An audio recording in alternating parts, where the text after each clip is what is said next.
Soup, soup, let's start the show.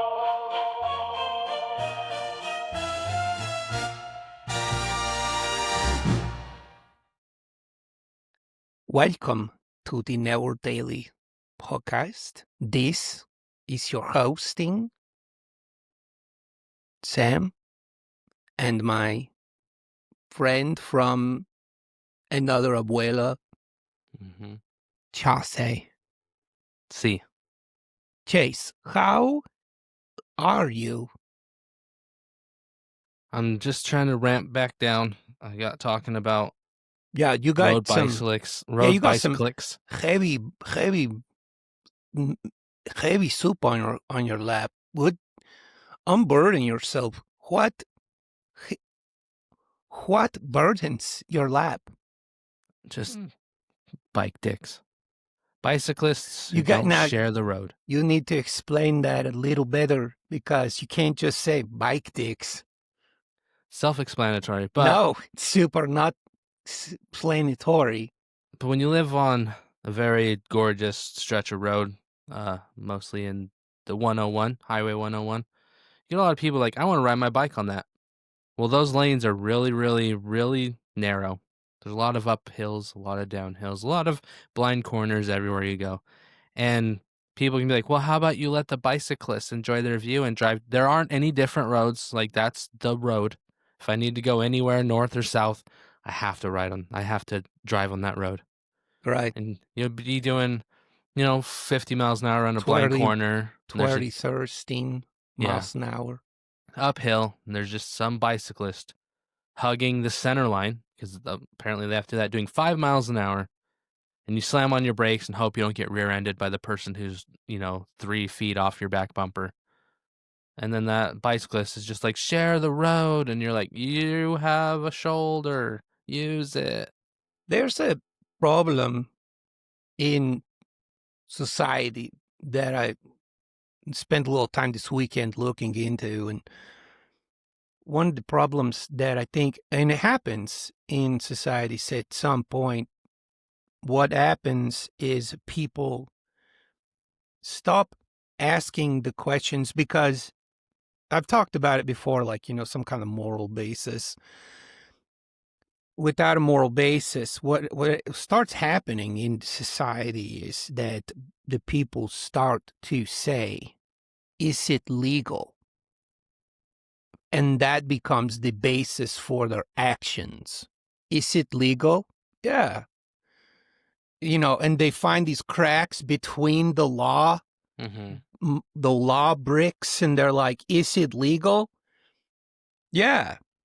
And so that's how they start to live their life. And then before you know it, the societal fabric is underpinned with a bunch of, well, it's not illegal. Instead of, is it ethical? Is it moral? Yeah. And you get two different cakes when you bake those bricks into the moral. Well, I just saw in random news headlining of people, apparently, I didn't know this was a thing, people pretending to need wheelchairs at airports. Oh, yeah. They get to the front of everything.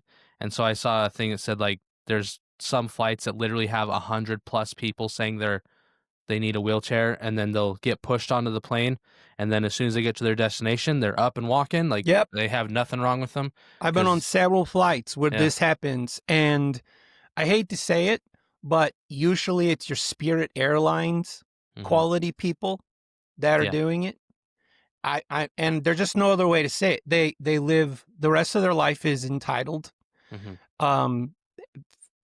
discounts and free. And they have no, they don't have a filter that says, is this appropriate? They just know it's a thing that they can do. We have Sarah in the back door saying that JetBridge Jesus heals them during the flight. JetBridge Jesus. I'm going to remember that for a long time. Exactly. I wonder, is that our dear Sarah that works for Southwest? Is that who? Is that... Yep, it is. I'm always happy when she shows up because I'm like, why aren't you on a plane? In my head, she's always on the plane. So I'm flying Southwest for the Christmas times, but I probably won't see her. You might. Because I'm flying Eugene. I'm flying regional airport to regional airport. You should sync up with her. Eugene to San Antonio. You know who else you Can't should remember sync where up my with? layovers are. Her husband. I love her husband. Her husband's one of my favorite people. He came to the convention and the hangout and everything. Yeah, Red Wing boots. Heck yeah. He and the vibe I got was he was like, "Well, Sarah wants to do this, so I'm here." I'm here. And That's a good husband right there. I just appreciated that. I was like, "You're a good dude." Mhm. And I got to talk to him a little bit. She says he loved it. He didn't love it at first, I'm sure, because I felt like he and I are kind of kindred spirits in that, like, he's probably got his crew, like people that he's like, "Hey, let's go hang out," or "Hey, I'm going to go hang out with so-and-so."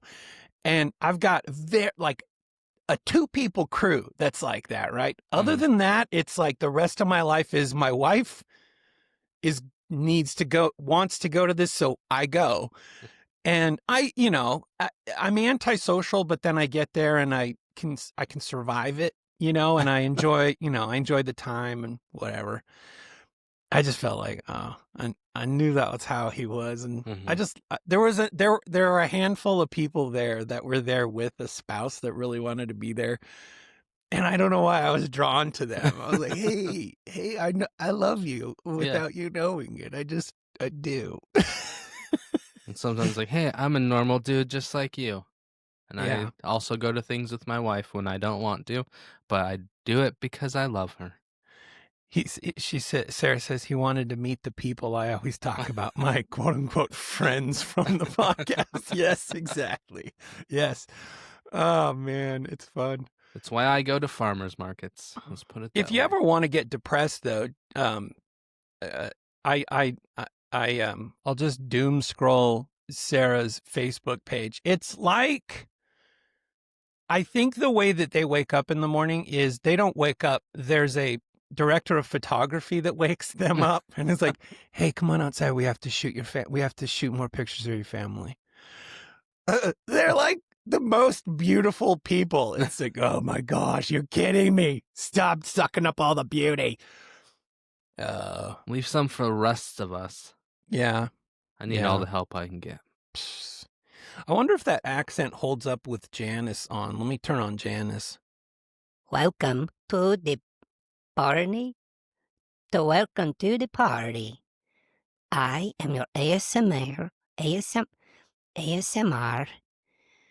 host from Nicaragua, Jacinta Marabella.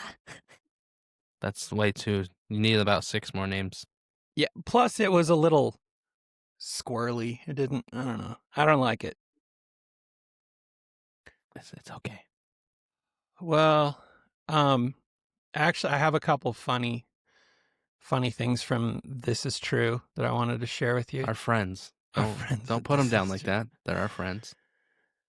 Check this one out.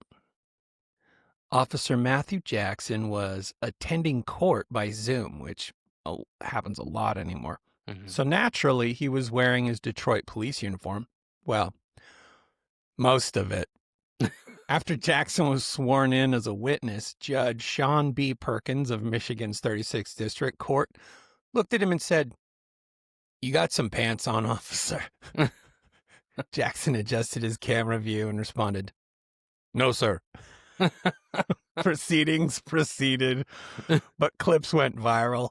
Police Chief Todd Bedison said Jackson's conduct would be, quote, appropriately addressed to make sure that in the future hearings he's appropriately dressed. Oh, man, I'm glad that we don't have like a minder on podcasts because I'm wearing pants and I'm wearing a lumberjack shirt. I'm part of a lumberjack competition a little later today, and I just wanted to be ready for it. I don't know how it's going to go. It's titled as a lumberjack off. So I don't know how it's going to But I'm wearing pants and a lumberjack shirt, but I don't have shoes on. I'm am wearing pants today. But they're sweatpants variety. And That's good. I am wearing slides. So I guess that Well, counts as shoes. and for you, it's extra, it's extra to be wearing that because you're on carpet the whole way to your closet, right? No, we don't have any carpet in our house except for the rugs we put down ourselves. Really? It's all hard surface. It's all the waterproof laminate flooring. My My landlord's smart. Is it the kind that looks like wood though, or is it tiles? It kind of looks like wood. Okay, good. Because the tiles kind makes me feel like I'm in like Dominican Republic or something. You know, Yeah. like it feels like a cafeteria. Yeah. I don't know why. I always felt that way. No, we got the fake wood. We got the fake wood up in here. It's So fancy. I wanted to. So you were talking about dreams earlier, before we started, in that you were looking into one of your dreams and what it meant. And this is completely not related, but I don't know why my brain went here. I think it's because where my brain went when you were talking about it is my brain went to thinking about where my brain goes that I'm pretty sure nobody else's brain goes to at times. And I wanted to find out if there was anything like in your brain that does something similar. Not similar because I don't think anybody's does this, but you know what I mean? Like you're pretty sure nobody else's brain does what yours does in instances. So here's what mine does. I have no idea why. I have zero idea why my brain does this. Long before I was even a podcaster or anything like that. Can I call myself a podcaster? If you want. I'll call myself one.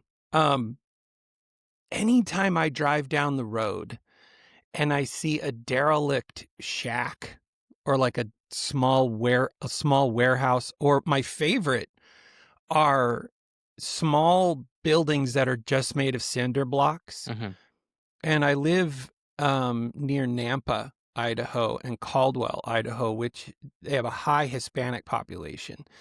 And it's a cheap building material.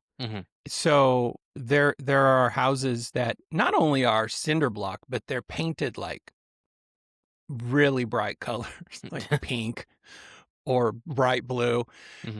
But they don't stay lived in all the time. Then they become derelict on some property.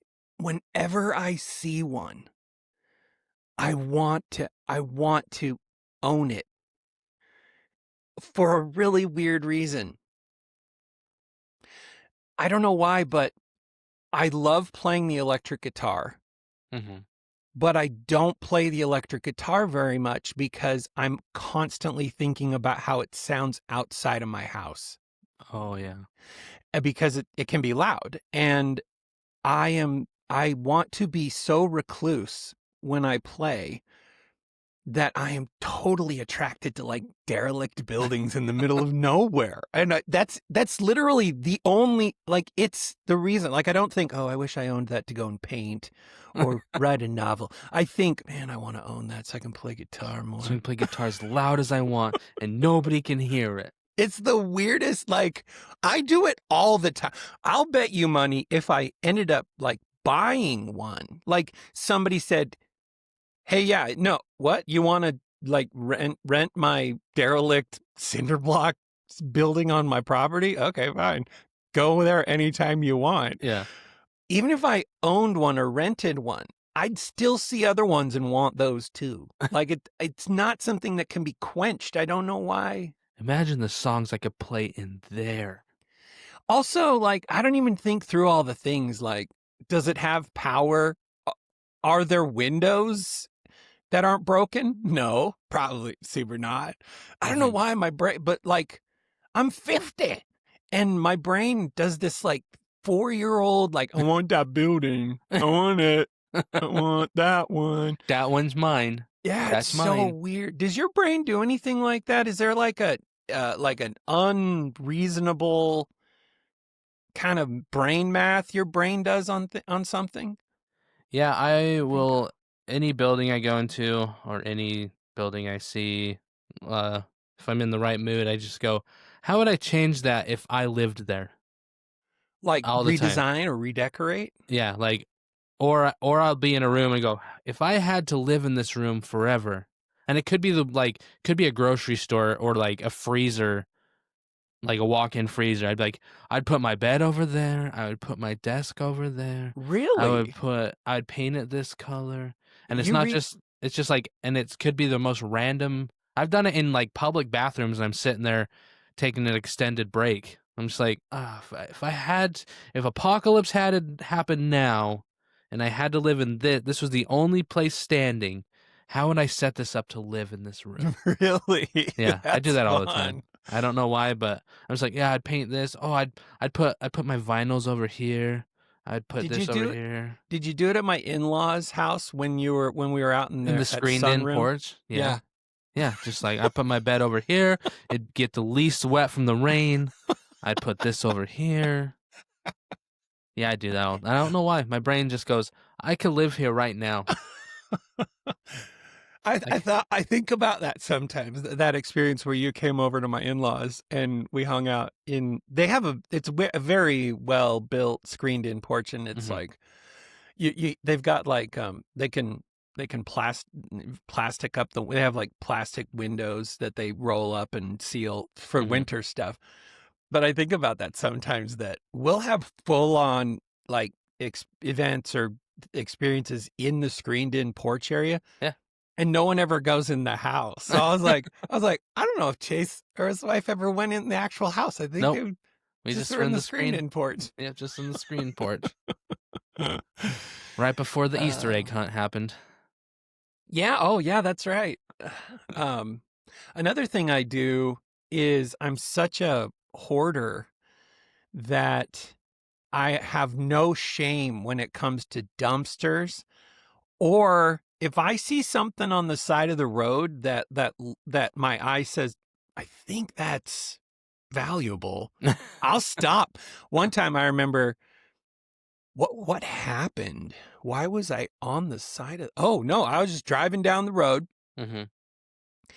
and off the distance, on a picnic table in the back like park area of this church, Mm-hmm.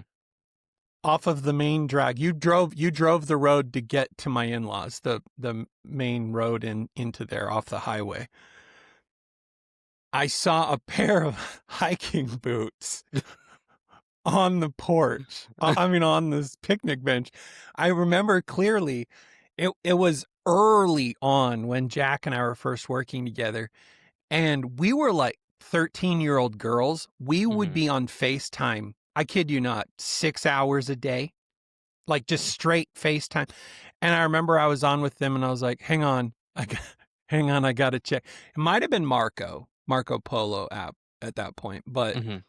I remember clearly like communicating with him while I was huffing and puffing through this, because it wasn't right next.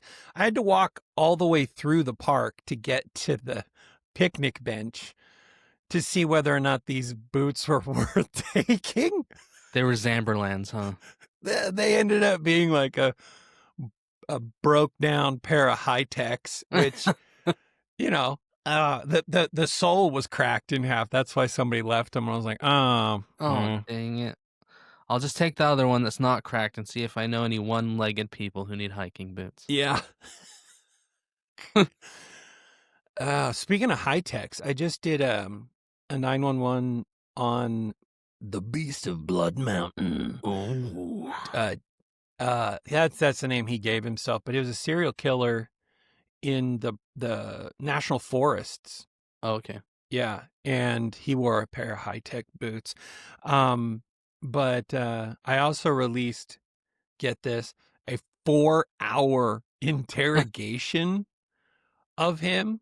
And I started the 4-hour interrogation video, like first time I watched it, and I was like, 4 hours, geez. I'll watch for like 15 minutes to see if there's anything in this. Uh-huh. Dude started talking at the beginning of this video.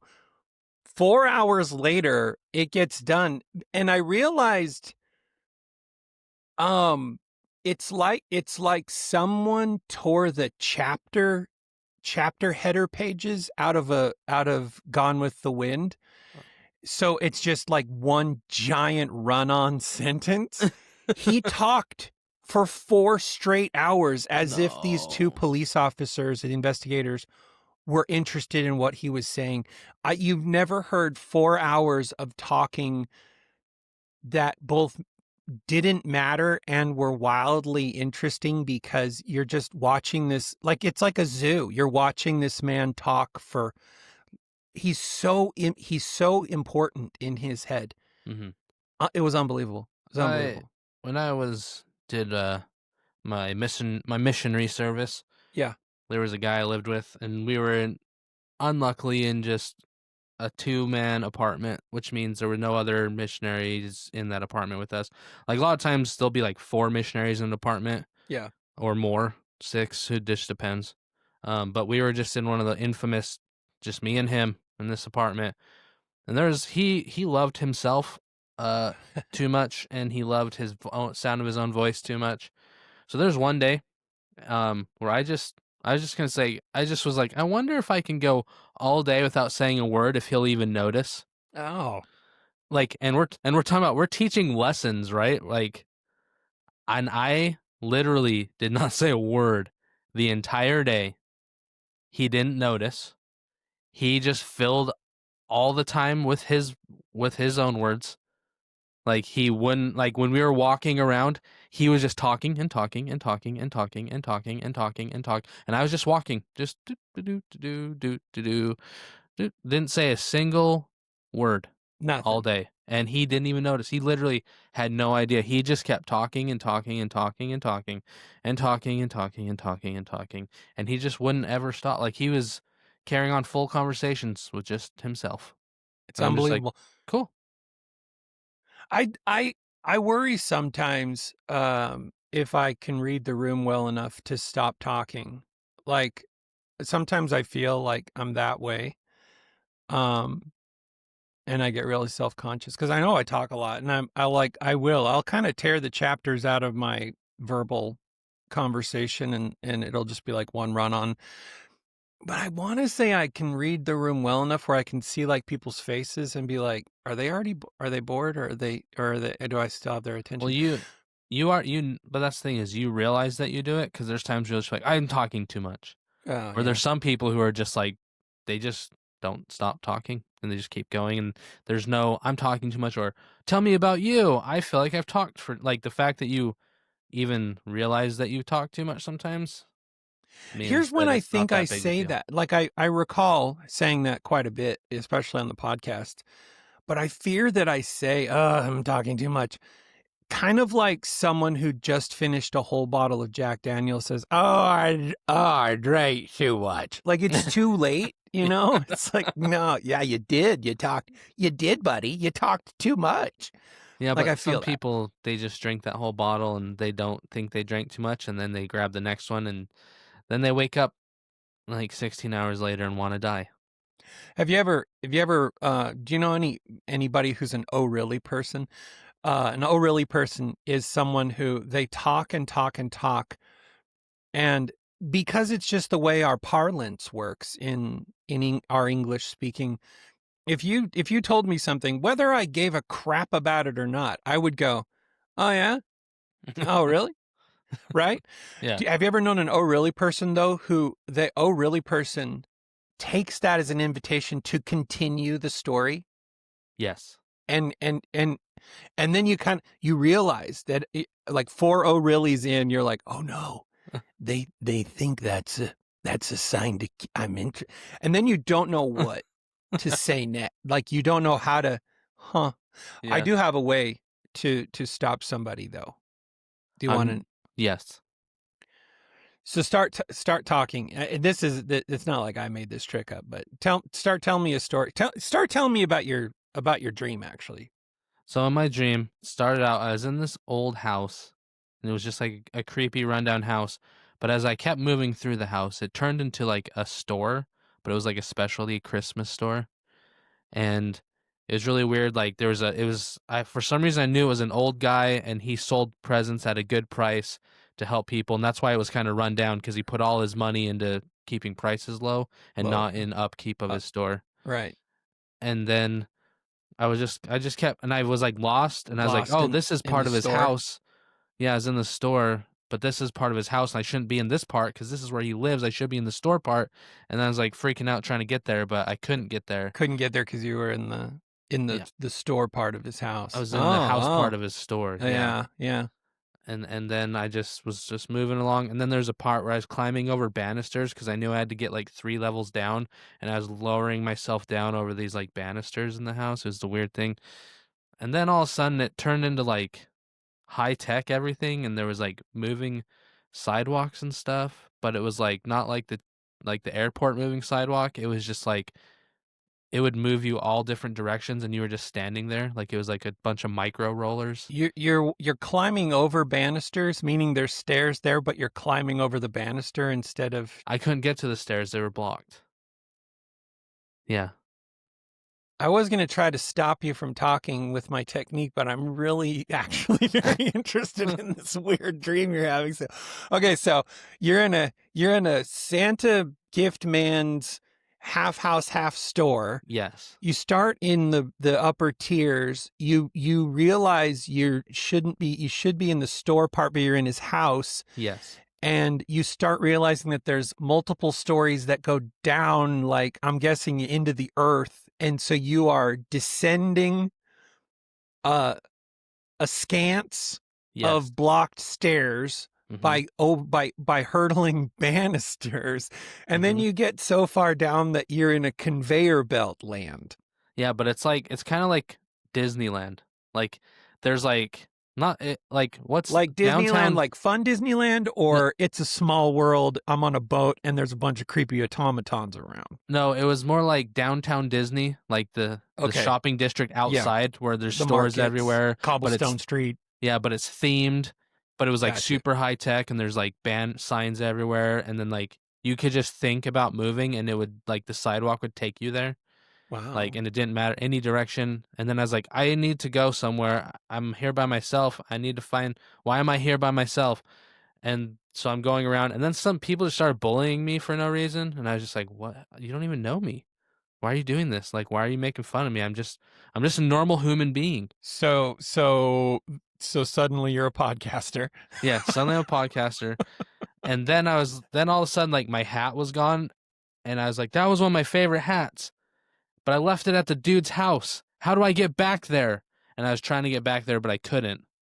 And then like people just kept too far down. You ran out of banisters, so you couldn't climb back up. Yeah, and then I'm like, is there maybe a lost and found place I can call later and get my hat back? I don't know the number. And then all of a sudden the sidewalks just start carrying me away. And I'm like, wait, I need to go back and get my hat. But I couldn't go back because there's too many people behind me. And the sidewalk just kept moving. And I'm just going deeper and deeper. And then I get to this food court. Wait, but there's so many people down there. Yeah, there's a ton of people. It's like Disneyland. It's congested, and you can't go back because there's so many people behind you. And the sidewalk's moving. Like I can't. Like it's moving too fast to walk back because I would just be losing ground the whole time. And then all of a sudden, I was in a food court. Okay. And I was just like, something grabbed the back of my head. And I was like, that's a baby child's hand. And I was like, why is there a baby child grabbing my hair? And then I turned around and I was like, oh, that's just my nephew. He's 1 year old. And I was like, oh, my brother's here and his wife and his other kids. And we went to this food court. And then I was trying to talk to my other nephew, my brother's other kid who's 5. But he looked like he didn't look right. He looked like he gained like 30 pounds. And he just looked like a little like Buddha child. Ooh, and but then he had the face of like a kid from Outdoor Boys, the YouTube video, his youngest kid. He had his face. I'm like, that's not my nephew. You're not my, and I'm like, you're not my nephew. And then I woke up. Okay, and then after the dream, and this is when you and I first connected this morning before we hit record, you were looking into the meaning of your dream. Yeah, it's just seeing if AI could tell me what my dream was. And what did it tell you? Well, I saw this like video where this guy who's on YouTube, he's like a dream interpreter, and he said hats and dreams, and it means confidence and protection and self-reliance. And I was like, but I lost my hat, so I must have lost all my confidence and my protection and my good ideas. I lost it. It's gone. But then you saw your brother, which, if I'm interpreting that, it's you have an upcoming experience in your life where maybe you will feel out of control, but your brother will be nearby, and maybe in your head you're like, I'm not going to have my own base, so I'm going to have to rely on my brother's familiarity with the surroundings and everything. Mm-hmm. Maybe that's part of it. Maybe it is. Because you visit your brother in Yeah. Texas a lot. Yep, I'm going there in December. I'll be there for Christmas. Happy Christmas. I think that's it. I think you must have been thinking about your upcoming visit, and that I'll Yeah. send you a Venmo so you can pay me for answering your dreams. Venmo request. I have another thing from our friends that this is true. You never even showed us your trick, though. I know. Well, I didn't. What it is you start mirroring exactly what they're saying toward, like, Oh. once you know where the sentence is going, if you start talking along with them, it works like an anchor, and it slows them down, and then they reconnect, and if, depending on the way you end the sentence, so you end your mirroring of them not as a question mark, but as a resolve, as a denouement. Okay. And they're like, yeah. Yeah. And you're like, wow. Wow. I do that to people sometimes when I feel like they're talking too much. Wow. Oh, wow. My ex-wife had a trick that I hate to say worked on me, and it bothered me, because we were at one of my family, like Christmas or Thanksgiving or something like that, and I'm talking a lot, and my sister, who works with special needs kids, like low functioning special needs kids. My ex-wife also worked with low functioning special needs kids, and my sister is sitting near us watching me talk. And the only time I stopped talking was my wife would reach over and squeeze my forearm, and she would say something, and I would stop talking for a period of time. And then my sister gasps at one point and goes, "Oh, Katie, She's doing the thing. you're getting him ready." And she goes, "Oh, no, don't say it. Don't say." Like, she was getting me. It's called, like, they call it, like, get ready. And so what they do is they'll make physical contact, but then they use a slight amount of pressure, and it releases anxiety in the person that's anxiety full. And it works on me, and I'm so mad about it, because she's right. She saw it. She felt it in you. Get ready. Can't do it to yourself, I found. That's probably okay. You shouldn't be getting yourself ready. Some places it's actually frowned upon. It is frowned upon, like in a grotto underneath a man's Christmas store/house. Don't do it. Okay, here's another thing from our friends that this is true. Tom Boyd is 28 and has worked at the Waitrose grocery store in Cheadle-Hulme, Greater Manchester, England, for more than 4 years. Quote, "He loved that sense of belonging in the structure of going to work, the independence it gave him, and feeling like a working man," said his mother, Frances Boyd, who is profoundly autistic. Oh, no, I'm sorry. There was a period there. Her name's not Frances Boyd. Said his mother, Frances, period.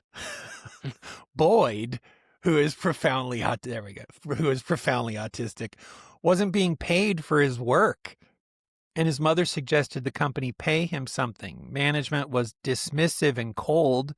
She said, telling her Tom didn't deserve to be paid because he couldn't do the full role, and fired him. Francis vented on Facebook, writing that after everything he's done, there was no apology, no thanks, and no recognition for his commitment. The media took it from there, running stories about the snub. When rival grocery chain Asda saw that, they offered Tom a paid position. Asda ended up with an aura of vision.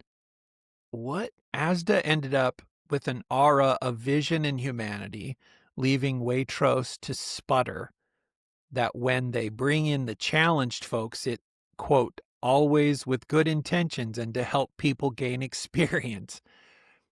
Dignity, not part of the deal. That's sad. Also, I think that's illegal. Mm-hmm. I don't know that you can do that legally. Or you can sure as heck try, because they are. Here's a thing you could do, Waitrose. Turn them away. When a special needs person shows up to work and you didn't hire them, maybe, or did you? If you did hire them, you better darn well pay them. Yeah. I don't understand. There seems to be some missing information in this story, but I'm surprised there isn't like a legal battle, like a lawsuit. Yeah, which probably means there's missing information in the story. Yeah. I mean, here's the thing. 4 years of working there, they don't pay him because he couldn't do the entire task, couldn't do the full role. Have you ever worked anywhere? Because that's like 80% of employees. Yep. They don't do their suck. full role. Yeah. And then there's always the 20% that cover for them. And nobody cares. Yeah. Management never, they're just like, well, that's part of your job. What, my job is to do my job and half of someone else's job? That's my job? Employees are weird. Like being an employee, like the employee dynamics is wild. Like your wife works at a dentist office. Yeah. I'm sure she's experienced this dynamic that happens because I had visibility on a lot of dentist office because I had a job where I was,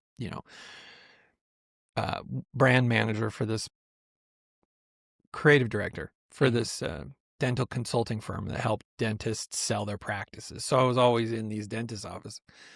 One of the things I saw was the office manager of a dentist office oftentimes was almost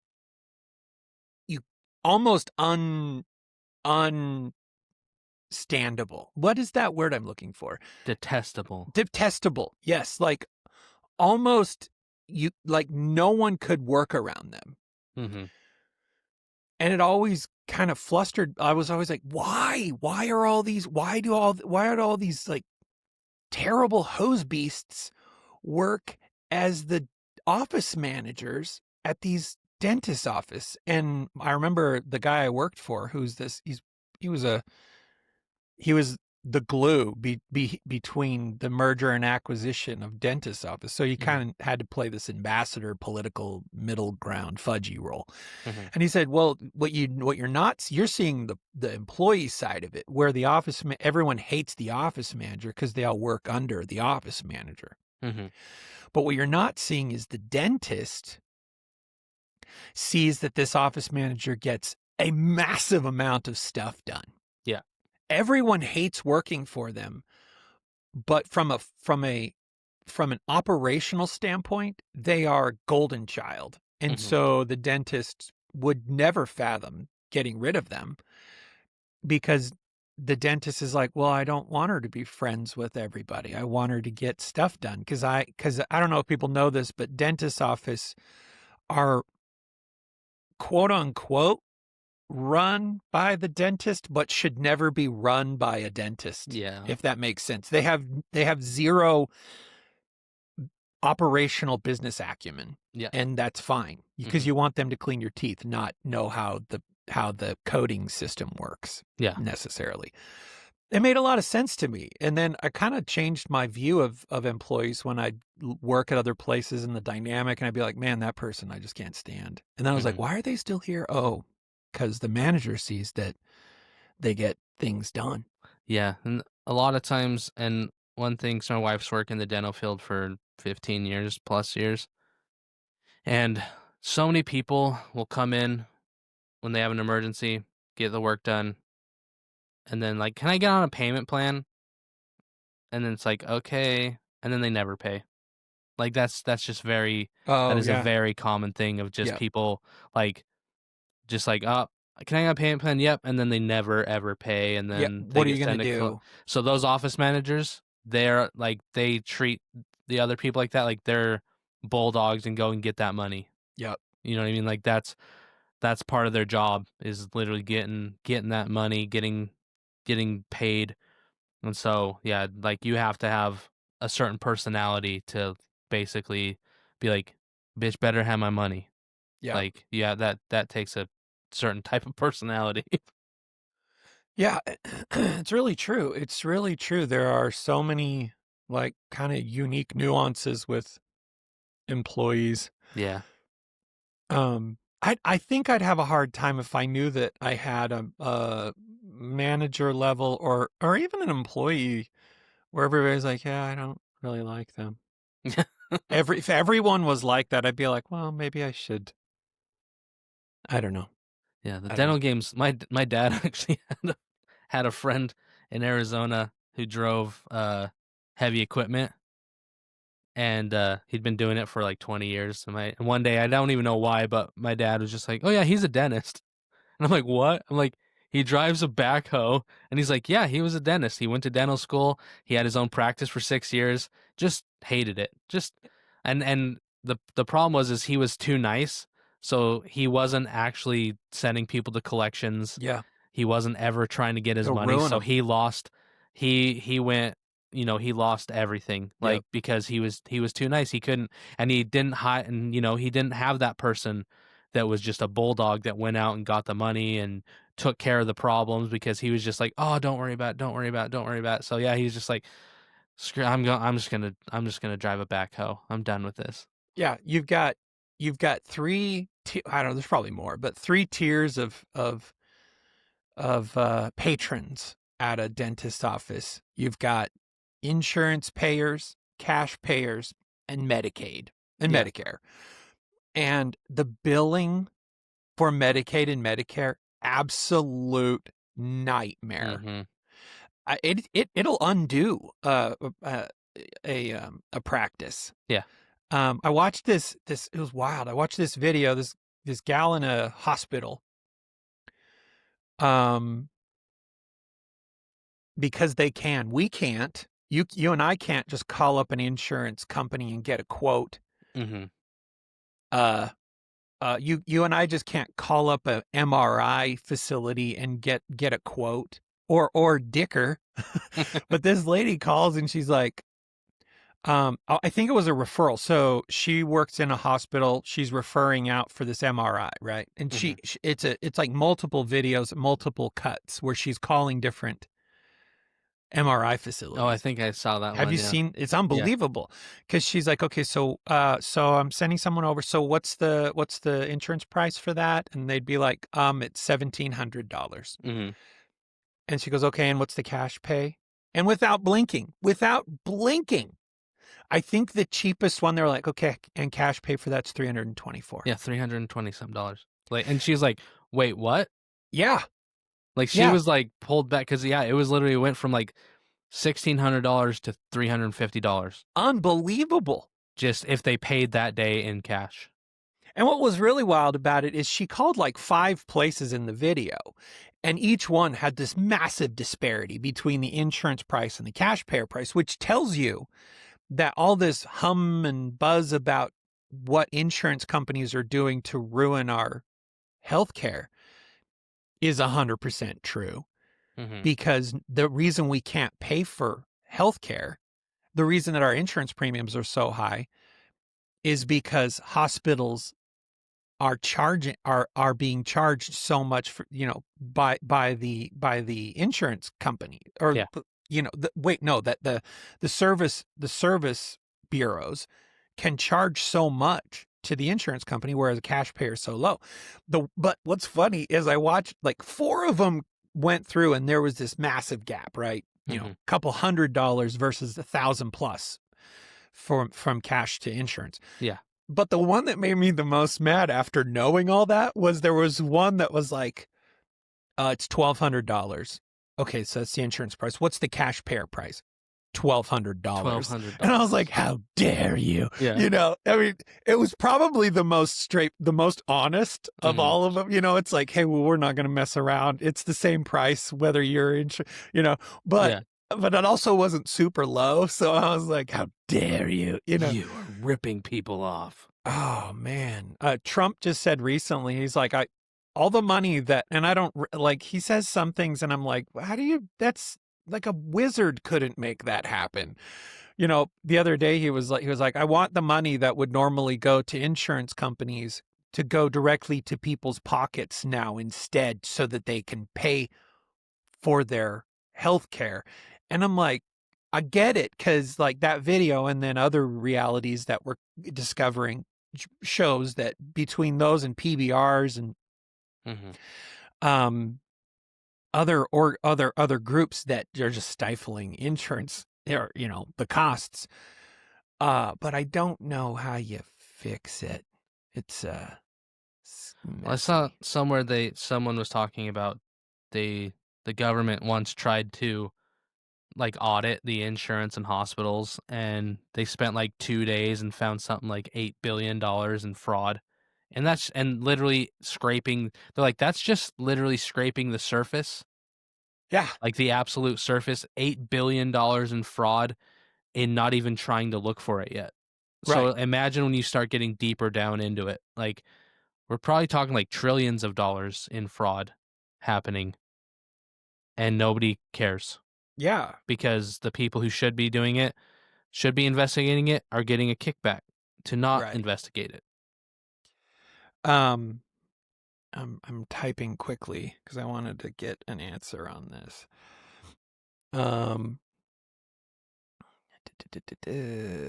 Yeah, okay. Get this. I think it was January. I think it was part of like kind of the Doge thing, the investigations and all that. Very above board request, I think. The federal government pays for SNAP, Mm-hmm. right? So the federal government kindly asks the states, "Hey, will you we want to run an audit and to provide some additional data related to the SNAP program in your state." 25 states sued the federal government for asking, "Hey, could you give us some numbers on that?"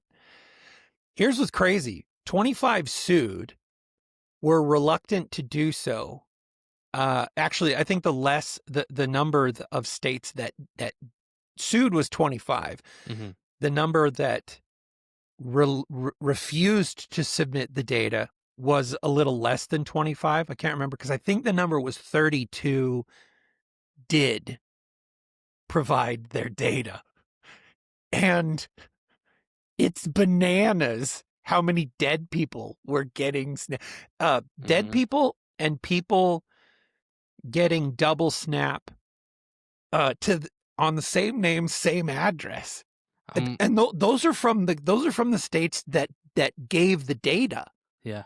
Not the ones that were suing.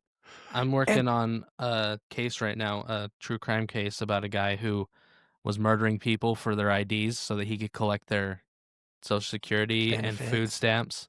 Yeah. And so like he was going around to like 12 different states and had like 15 or 16 different IDs that he'd taken off of people he'd like murdered, or he just bought them from people who like pulled them off a dead person. Yeah. And like he's just going around, just that was his job, was just traveling around these states and then collecting benefits for deceased individuals. It's weird. Some of the more popular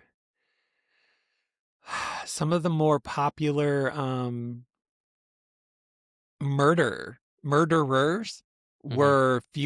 were fueled by insurance. H.H. Holmes, Yeah.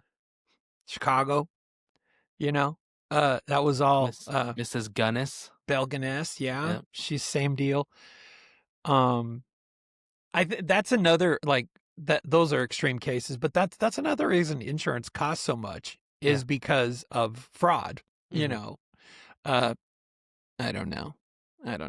Anyway, I might not have known someone who burned their kitchen house down so down. they can get a new one. Really? Weird how the fire just only affected the kitchen that they wanted to remodel. Oh, Weird. That's really weird. weird how it was just Hmm. contained to one room when Huh. nobody was home. Yeah. Really I'm weird. I'm always scared. Like I'm an honest Abe when it comes to like an insurance claim because I've had a couple. Like let me think. I've had one. I've had one insurance claim where I was injured and like I broke my neck, and so Mhm. I made an insurance claim. It actually failed. Here's another great part about being an entrepreneur is if you're not a W-2 employee for your own company, insurance insurance doesn't cover you the same. So I broke my neck at my own company on a TV shoot, and insurance declined to cover my medical bills. But the whole time the claim was going through, I was worried that that there's like an insurance guy down the road from my house, like taking pictures of me getting in and out of a car. And like, I was so worried all the Yeah. time. I was like, I don't know how people are so bold and brazen to like, sort of like the wheelchair people at the airport. Like, Yep. how in 10 feet you're going to stand up? Like, what did she say? The Jetway Jesus. jetway Jesus, Jet Bridge jet bridge Jesus. Jesus healed them. Like, I'm so worried that someone's going to catch me in my act. There was a Oh guy who boy. lived down the street from us, and it was everyone in town knew he was committing insurance fraud, right? Like that was the thing is he'd Wow. always wear his sling everywhere he went. Everyone at some point had seen him ditch the sling to do something real quick, and then he looks around, puts his arm back in the sling, and Yeah. like just constant, and like everyone knew it. Everyone knew it. Ironically, his brother is very famous for being abducted by aliens. Fire in the sky. Oh, is it the Fire in the Sky Yeah, fam? it's his brother. Oh, It's his wow. like the Yeah. fire in the sky guy. It's literally that his brother was. Everyone knew he was the insurance fraud guy. Well, now, I think you've mentioned this before, and I don't want it to be true. But didn't you say that, like, I can't remember if the Fire in the Sky guy, did he die? No, he's still alive. My dad But, went to high school with him. but did he confess to it being a Oh no, fraud? he never will. Like he never will. But like he's one of those guys where it's just like everyone believes him except for everyone who actually knows him. Does that make sense? Yeah. Like if you know him and you grew up around him and you went to school with him, like the dude, he was the prototypical like stoner. Yeah. Like the hey man, like let's all just do like the prototypical hippie anti-government, Yeah. like Sure. conspiracy theorist, constantly on shrooms and LSD. Like he was that dude in high school and out of high school. And that's like him and his buddies that were involved in that. That's what they did was they'd go out in the middle of nowhere and do LSD and shrooms. Like that's what they did all the time. And so it's like he's just like he's like a laughing stock in our town because everyone's just like I know him and he was the dude who made up stuff all the time. He was just the drug dude. Like he was just the hippie drug guy. Like, I don't want to believe that though, Chase, because the I know. movie was so convinced. Like I feel like there are things about what he's claimed happened that would be really hard to make up, Hmm. and the trauma, like also that he didn't like skip out of town. Here's the thing, maybe he believes it happened. Yeah, maybe. Like Yeah. maybe like I could see him actually believing that it happened for reals. Yeah. Like but at the same time the whole time he was just on the ground, drooling, looking at planes flying through the sky. But he Yeah. honestly believes that it really did happen. So it's like, and maybe it did happen. Who knows? But it's just really like, it's just one of those things where it's like, it couldn't have happened to the worst person as far as believability went, like Yep. for everyone who knew who he was and everyone who'd been around him. I don't know why. Like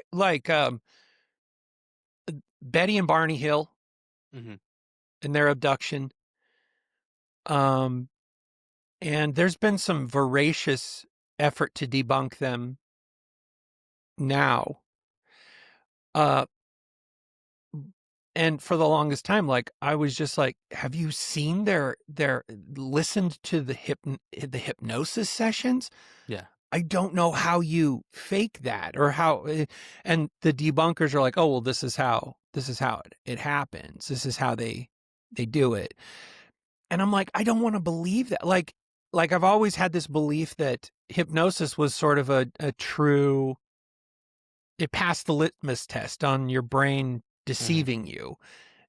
I don't know why. Like, I'm always like, I want to believe that what they said happened. However, there's one thing I saw just recently on theirs where, like, 2 weeks, I think 2 or 3 weeks before their abduction, there was a TV movie that came out about aliens, and the alien in the movie looked uncannily like the aliens that they drew. Yeah. And I was like, but I don't want to, like, they went to their grave, or maybe they're still alive. I don't know. They went to their, like, they never, I don't know why. There's somewhere I'm like, yeah, that's bullcrap. I mean, like, just like that. I'm all over, oh, it's not real. But there's a couple where I'm like, I'm a believer. I'll never stop believing you. I love you. I love you. We should get a room together. Like, I'm not gonna lie, I believe that, I believe in aliens. Like, I believe in there's, other, way more advanced stuff out there in the universe than what we are. But at the same time, I also think there's people who just are trying to get a buck and trying to get attention and trying to sell their story, and they just take it a little too far sometimes. Yeah. Yeah. So, along those lines, have you heard of this 3-eye atlas? I haven't. I'll Google it. Okay. So I'll tell you about it really quick. So 3-eye atlas is this object that has shown up in our solar system, and it is massive.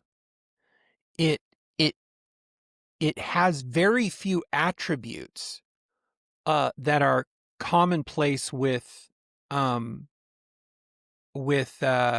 asteroids or comets. And I just wanted to list a couple because so it was going through our solar system, and then they're like, okay, we're gonna not see it for a little bit because it's going behind the sun, and then it showed back up on the other side of the sun. So I'm gonna list for you a couple attributes of this thing, some arguments and maybe some anomalies, suggesting that this thing isn't just a rock flying through our solar system, that it may have alien origin. And I'm as serious as a heart attack when I say this, because it's weird. So, okay, check this out. So there's a Harvard astronomer named Avi Loeb, and he's calculated that the nucleus of 3-eye atlas is unusually large and massive compared to other interstellar objects like Oumuamua, or there's this other one called 2-eye Borisov. So that raised statistical questions about its occurrence if random ejection or other star system is assumed. So he basically is making the argument that, look, if this was a particle or a part of an explosion or an ejection somewhere else in space, it wouldn't be this big, is what he's saying. So it's also, it has what they call extreme negative polarization. So it's a feature that currently it's unprecedented. amongst any kind of known comets or asteroids that we've ever seen. So that suggests that it has a type of surface or structure that we've never seen before, which hypothetically could mean that it's an artificial surface or structure. Avi Loeb also has speculated that 3I Atlas could be linked to the famous WOW signal that we detected in 1977. Now remember, I mean, this is no schlub. This guy's a Harvard astronomer. Yeah. So in the WOW signal, I think you've mentioned the WOW signal before on the show. So that's a mysterious radio transmission that still remains unexplained. And it suggested the potential artificial origin or maybe a communication attempt, right? No, they said that was just like something from like a supernova, Sam. Right. Yeah.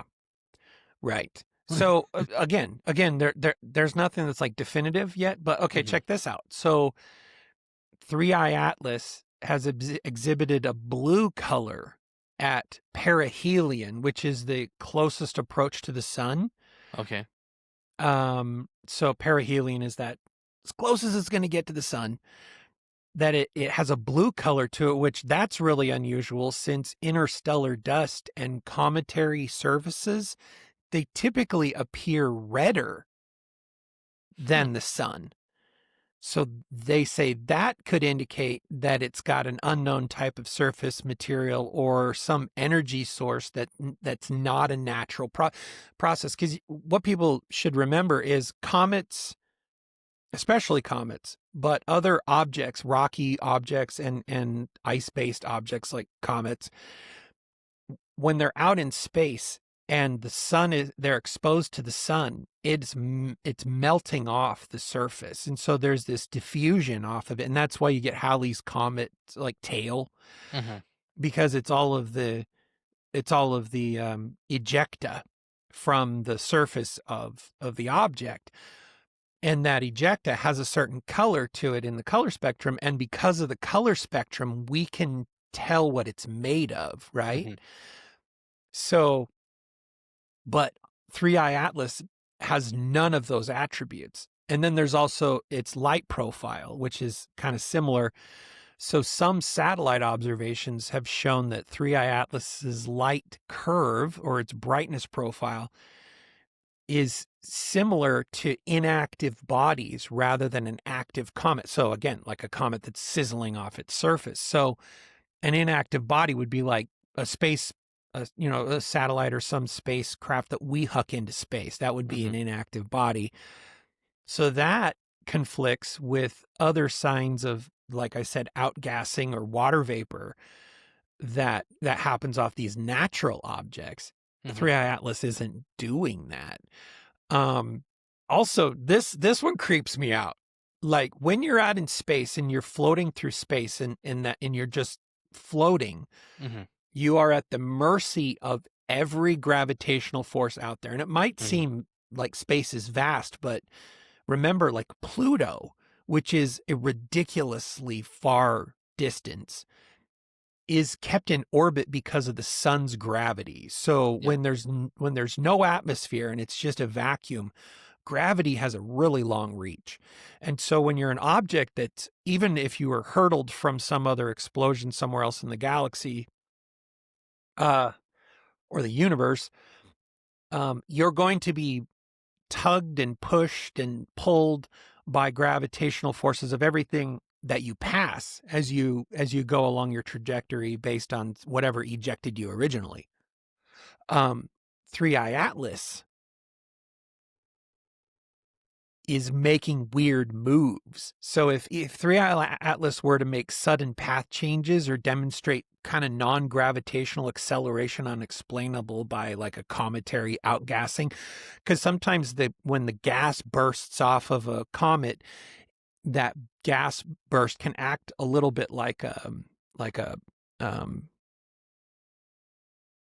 ejection that has a force. So it'll affect it might rotate the object, kind of like a afterburner a jet or something like that. We haven't seen any maneuvers like that on 3i Atlas, but there's been speculation based on observation that it has changed speed. Like it is accelerated and decelerated. We haven't seen it turn, which we're probably okay with. And then so direct signs of communication, such as like bursts of structured radio or visible light signals, those would strongly suggest that it's artificial, but we haven't seen anything like that. Just over the weekend, I want to say, or late last week, there was a discovery that a new object showed up in the vicinity of 3i Atlas and it's another bright object that just showed up. Showed up. Here's the thing: is there are credible astronomers and space people in the community that are like talking. Like, it's weird. Like, we see a UFO, every expert's on board. They're like, oh, it's, it could be explained away. This time around, though, we've got professionals in the industries that are like, oh, we need to keep the door open for it possibly being alien. I mean, I'm like, what? Say that again? Say it louder for those in the back of the class. It's so weird to have usually these sober people saying that. I don't know. It's weird. Space is just creepy because of how big it is. It's true. My brain starts going, how big is it? Where should I put my bed? Can I live in this? You're redesigning space because you're out there. Here's a weird thing. If you, let's say you were 16 years old and you left Earth's orbit at the speed of light on a ship, and you returned after 5 years. So you're at the speed of light for 5 years. You aged 5 years. All of your friends are now 65. That is so bananas to me. Apparently the movie with the most accurate representation of time dilation based on Interstellar. There's a really interesting thing. If you go and watch Interstellar, when they're on the water planet, and they're walking around on the water planet, you keep hearing this. The tick happens every 1.5 seconds the entire time they're on the planet. Do you know what that is? Is it a year? A day. A day? Every tick is a day passing on Earth based on their time dilation from where they're at. Like, here's one more weird thing about Interstellar. The scene with the black hole, it was actually done using the rendering of it, and the calculations of what the black hole would look like was done using supercomputers. Each frame of the rendering took 50 hours. Each frame. So in order for us to get a second of footage at 32 frames per second, or 2997, well, I think they probably use 2997, multiply that out. So 29.97 times 50 hours. That's 1 second of that scene. So when the director's like, so we're gonna have this render, the animation of the black hole, and they're like, okay, so we'll see you in like 51 years. Yeah. Like, bye. That took a long time for them to render it, but it's the most accurate. Okay, now I've talked too much, Chase. You talked too much. Do you want me to bring my thing that I brought today to bring? Bring it. So the title of my little thing I brought today is called I Done Messed Up. A collection of really big mistakes. Oh, I thought you were going to talk about my talking. No.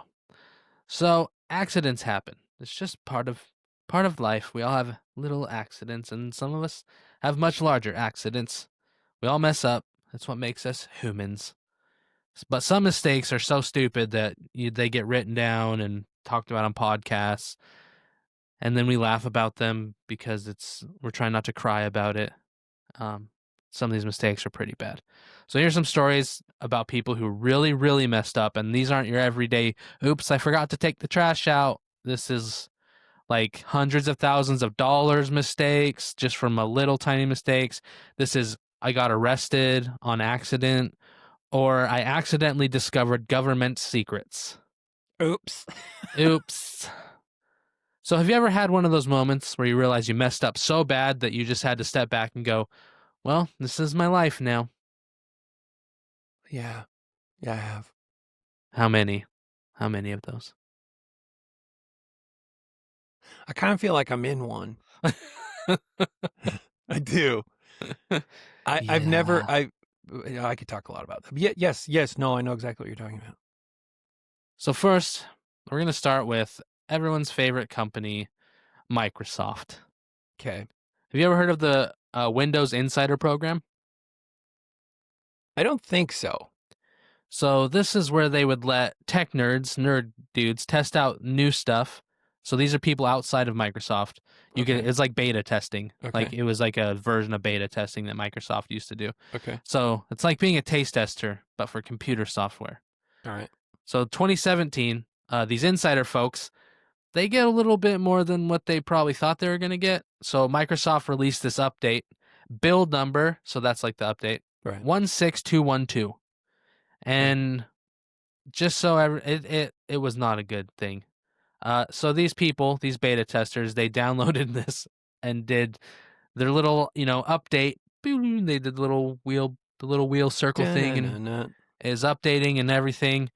And so basically, it destroyed all of it, everything they had on their computers and Windows phones. Oh. Just went brick. They just bricked them. Like it literally bricked their phones, bricked their computers. And then later, it was an update that was never it was never going to be released. It wasn't even supposed to be released to the beta testers. It was just some like random thing they were working on that didn't work. Okay. And so it was supposed to be just mothballed, but instead it got sent out to all the beta testers. Like this was like just an in-house thing that just slipped through the cracks. And so these volunteers who signed up, their phone started doing an endless reboot, just turning on and off and on and off. Every time it would turn on, as soon as it booted, it would turn off. And then it would boot, turn off, like never stops. And it also their had made phone and their computers were computer devices were stuck in a constant reboot. That's all. Like it was just reboot, and it also made a really annoying noise too the whole time. So the only way to fix it was you had to unplug it from the internet. So you had to turn your Wi-Fi off, make sure there was no anything getting to that device, and then you had to just wipe it. Use the recovery tool, Microsoft recovery tool, and just completely reload the OS and everything, which means all your information, everything that was on that device is bye-bye, went bye-bye times. Yeah. So yeah, that was a little bit of an oopsie. They sent out an update that was never supposed to go out. Luckily, it only went out to their beta testers. But yeah, every single person, it bricked them. Oops. So yeah, that was just a little bit of a little oopsies. So now we're gonna go to what did you say? I had a funny thing I wanted to mention. There's this one. This is so funny. There's this one graphic designer, and she's a girl. She's female, and I follow her, and she's so deadpan, and she's like, today I'm gonna fix the Winco logo.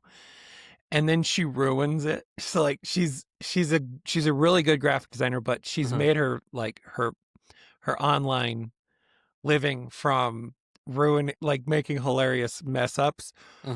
Somewhere back years ago, she did something to Microsoft about Microsoft. I'm not quite sure the exact dynamic, but to this day, every year, Microsoft sends her a sweater with an updated screensaver on it. like a very nice sweater, and it's the most hilarious thing. Like, it's a one-off. Like, there isn't more than one of these. It's hilarious. Anyway, Yeah. please proceed. So next we're going to talk about waitressing is a hard job and waitering is a hard job. Okay. It So is. Chattanooga, that's in Tennessee, and this is Jakivia Monshell Yerby, and this is also in 2017, just like our Microsoft little kerfuffle. Okay. And she had what normal people would call a really bad day at work. So she was serving a customer. He was just a regular dude. He ordered some water. He didn't want anything to drink with, he just wanted the water. But here's what she didn't know is this normal-looking guy was an off-duty police officer. And here's what made her day go from mediocre to really, really bad. She accidentally dropped a bag of cocaine into his Oops. water glass. Into his water glass? Into his water glass. Oopsies. Oopsies. Do you think there's specific police training for what to do when your waitress accidentally serves you illegal drugs in your beverage? I'm going to say no. Oh, so we have a water full of cocaine. And the cop was just like, I feel weird after drinking his beverage. I feel something's wrong. So a little investigation happens. They go look at surveillance cameras, and when they watch it back, it fell out of her. She was keeping it in her bra area, and there was some leaning over going on, and it just fell out. And she said, though, she doesn't actually do drugs, and she's not addicted to drugs. All she said is that she has other problems. Yeah, you have lots of problems when you're dropping cocaine in people's drinks. Now she's got unemployment problems. I was going to say she's unemployed and in handcuffs. Yep. And so she got fired and arrested on charges of assault, possession of controlled substance, and possession of drug paraphernalia. All because she couldn't keep her cocaine in her bra and out of her customers' beverages. Honestly, she's 10 years, she's probably going to look back on this and go, you know what? That's the best thing that could have happened. Because imagine if that had happened and that happened into a kid's glass. Yeah. Yeah, you're lucky it went into at least an adult's glass and someone who, can get you help even if you don't want it at the time. Because, well, I guess he could file a civil lawsuit, but my guess is like a lot happened just from a criminal side. Yeah. But if it was a regular patron, she'd be dealing with all the criminal stuff plus definitely a civil lawsuit. Yeah, civil lawsuit. Civil suit, But depending on the person, though, they might have just thought, oh, this is my lucky day. If it were me, I'd be like, why do I taste purple? What? Yeah. What? I feel like I could run a marathon. This is the best water I've ever had in my life. Little tart, but... All right, another bad day at work. We all know who this person is, though. Have you ever heard of this young British gentleman named Tom Holland?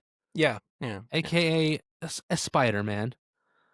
So he's filming a scene for Homecoming, Spider-Man Homecoming, and there's a stuntman who's wearing these huge metal gauntlets, like really big metal gloves, and they're real, okay?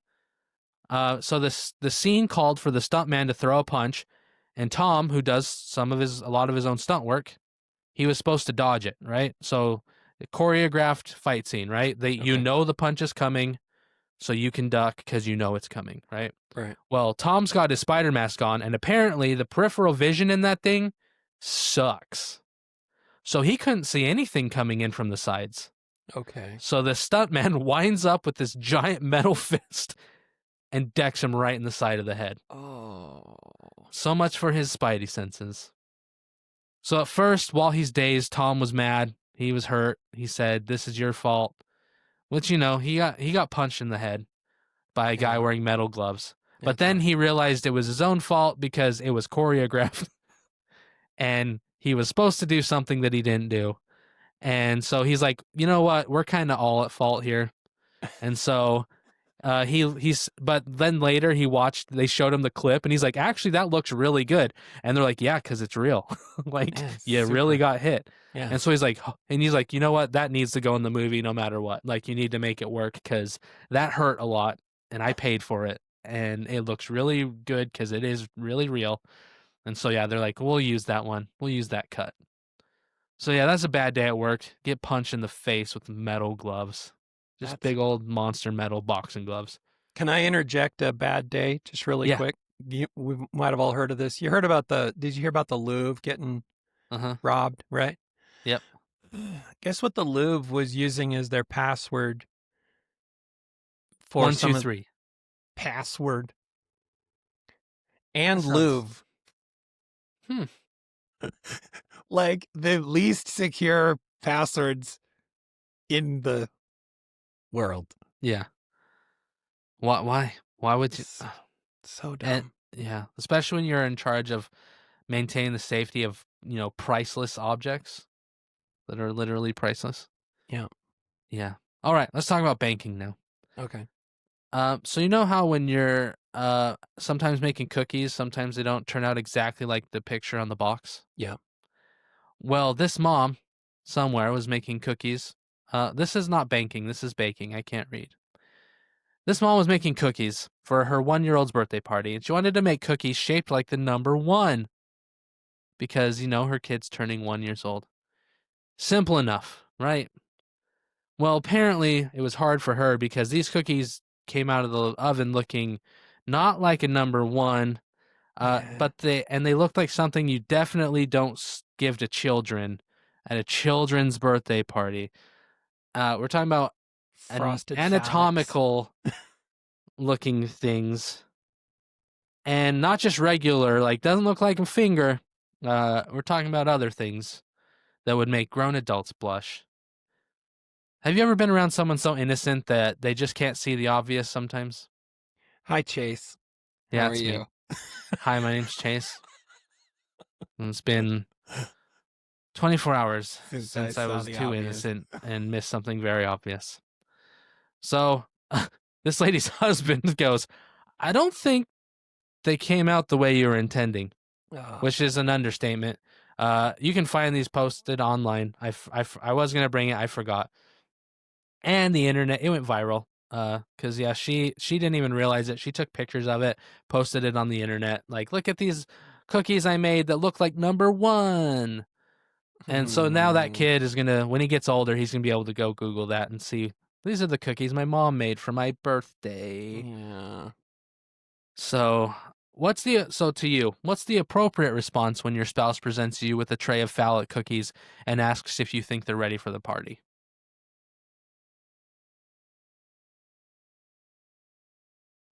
I guess it depends on the party you're throwing, right? I'd be like, okay, well, let me take them for you. Yeah. Oops. Oops. I tripped. Hope they break. Oops. Oh no, the slip and slide. Oh no, they're all wet. Oh, dang it. Yeah. Okay, now we're moving to Rhode Island. Okay. 1980. This has been a while ago. State legislators decided to reverse their prostitution laws. So they were not reverse them, they wanted to update them. But in the updating, they created this really bad loophole that made prostitution legal. So in trying to update their prostitution laws, they actually made a loophole in their prostitution laws where it became legal. So for 6 years, prostitution was technically legal in Rhode Island, even though they said it wasn't. And the police found this out the hard way when they conducted something, and I'm not making this up. They conducted Operation Rubdown. Are you kidding? Oh, because they're thinking massage parlors. Yeah, sometimes a lot of people call them a rub and tug.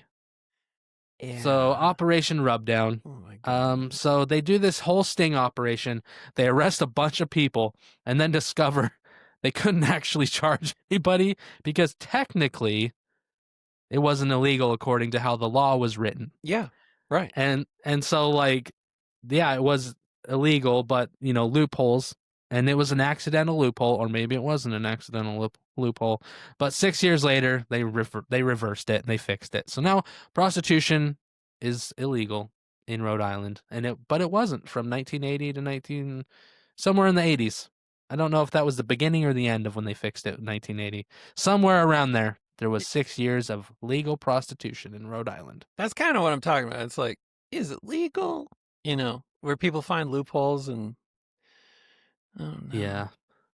So this one is now we're going to talk about oopsies. I accidentally found out government secrets. So Kodak, the camera company, 1945, started getting complaints from customers because people were buying X-ray film because they sell not just picture film, but they sell all sorts of films to medical facilities and stuff. Mm-hmm. And when the X-ray films was developed, there were black spots all over it. It was so they couldn't use it because it was just blacking out parts of the film. So Julian Webb, who was a physicist who worked for Kodak, he was like, maybe the packaging materials are contaminated with radium. So he's like, I'm going to do an investigation, find out why these are being exposed to, radiation. Okay. And so like they were using salvage materials from wartime factories. So he's like, maybe it was radium from the salvage material that we're using to build stuff, and maybe it's too close to these things. Mm-hmm. So Webb investigated. He found something way more interesting than radium. The straw board they used to separate the film sheets contained something called cerium-141, which is a fission product from nuclear bombs. Mm. So then he starts going back and he's looking, well, where did we get this material from that is irradiated? Yeah. And so the wind had carried radioactive material from an atomic bomb test site in New Mexico from the Trinity test, July 16, 1945, that no one was supposed to know about. Oh. So he's finding radioactive material that came from an actual nuclear explosion because he's like, oh, this only comes from when fission takes place, right? Mm-hmm. So then he was like, oh, crap. So he's just trying to figure out why people were complaining about spotted X-ray film and accidentally discovered that the U.S. was testing atomic bombs in the desert without telling anybody. Yeah. Oopsies. So here's the weird thing, and this is totally governmental thing. So Kodak threatened to sue the government for all the damage because they're like, hey, this ruined a lot of our product. Yeah, it would. And the government's like, we're not supposed to be doing testing right now. And so they worked out a deal. The Atomic Energy Commission would give Kodak advance notice of when and where they were testing bombs illegally. And Kodak would keep their mouth shut. Oh, really? So they became part of the secret nuclear Kodak was a part of the secret nuclear testing program in the 1940s. Wow. Because it was ruining their products. So isn't that fun to know and share? Jeez. But yeah, that was like, oops, I accidentally found out the government's doing illegal stuff with nuclear bombs on accident. So speaking of nuclear bombs and demolition, in Baltimore, 2017, a city condemns a 3-story row house. Neighbors had complained it was unsafe, and the walls were actually bowing, and there was cracks all over it, like roof was falling in. Real safety hazard. So the city sent contractors to tear it down. Emergency demolition, they called it. The contractors show up, go to work, and start pulling the building down. So do you think that maybe when you're doing demolition, you should probably double check the address? That'd be helpful. Or do you just show up and go, someone's like, this is the one, and you go, okay, Steve, I can see that you drank way too much last night, but I'm going to trust you on this one. So part of the roof collapsed to the demolition and fell on the house next door and damaged it so badly the city had to condemn that house too now because of imminent danger. The owner of the house, Tyler Banks, had been planning to renovate it, and instead he had to rebuild the whole thing. And yeah, so they showed up and started tearing down the wrong house and then damaged the house next to that one instead of tearing down the right house.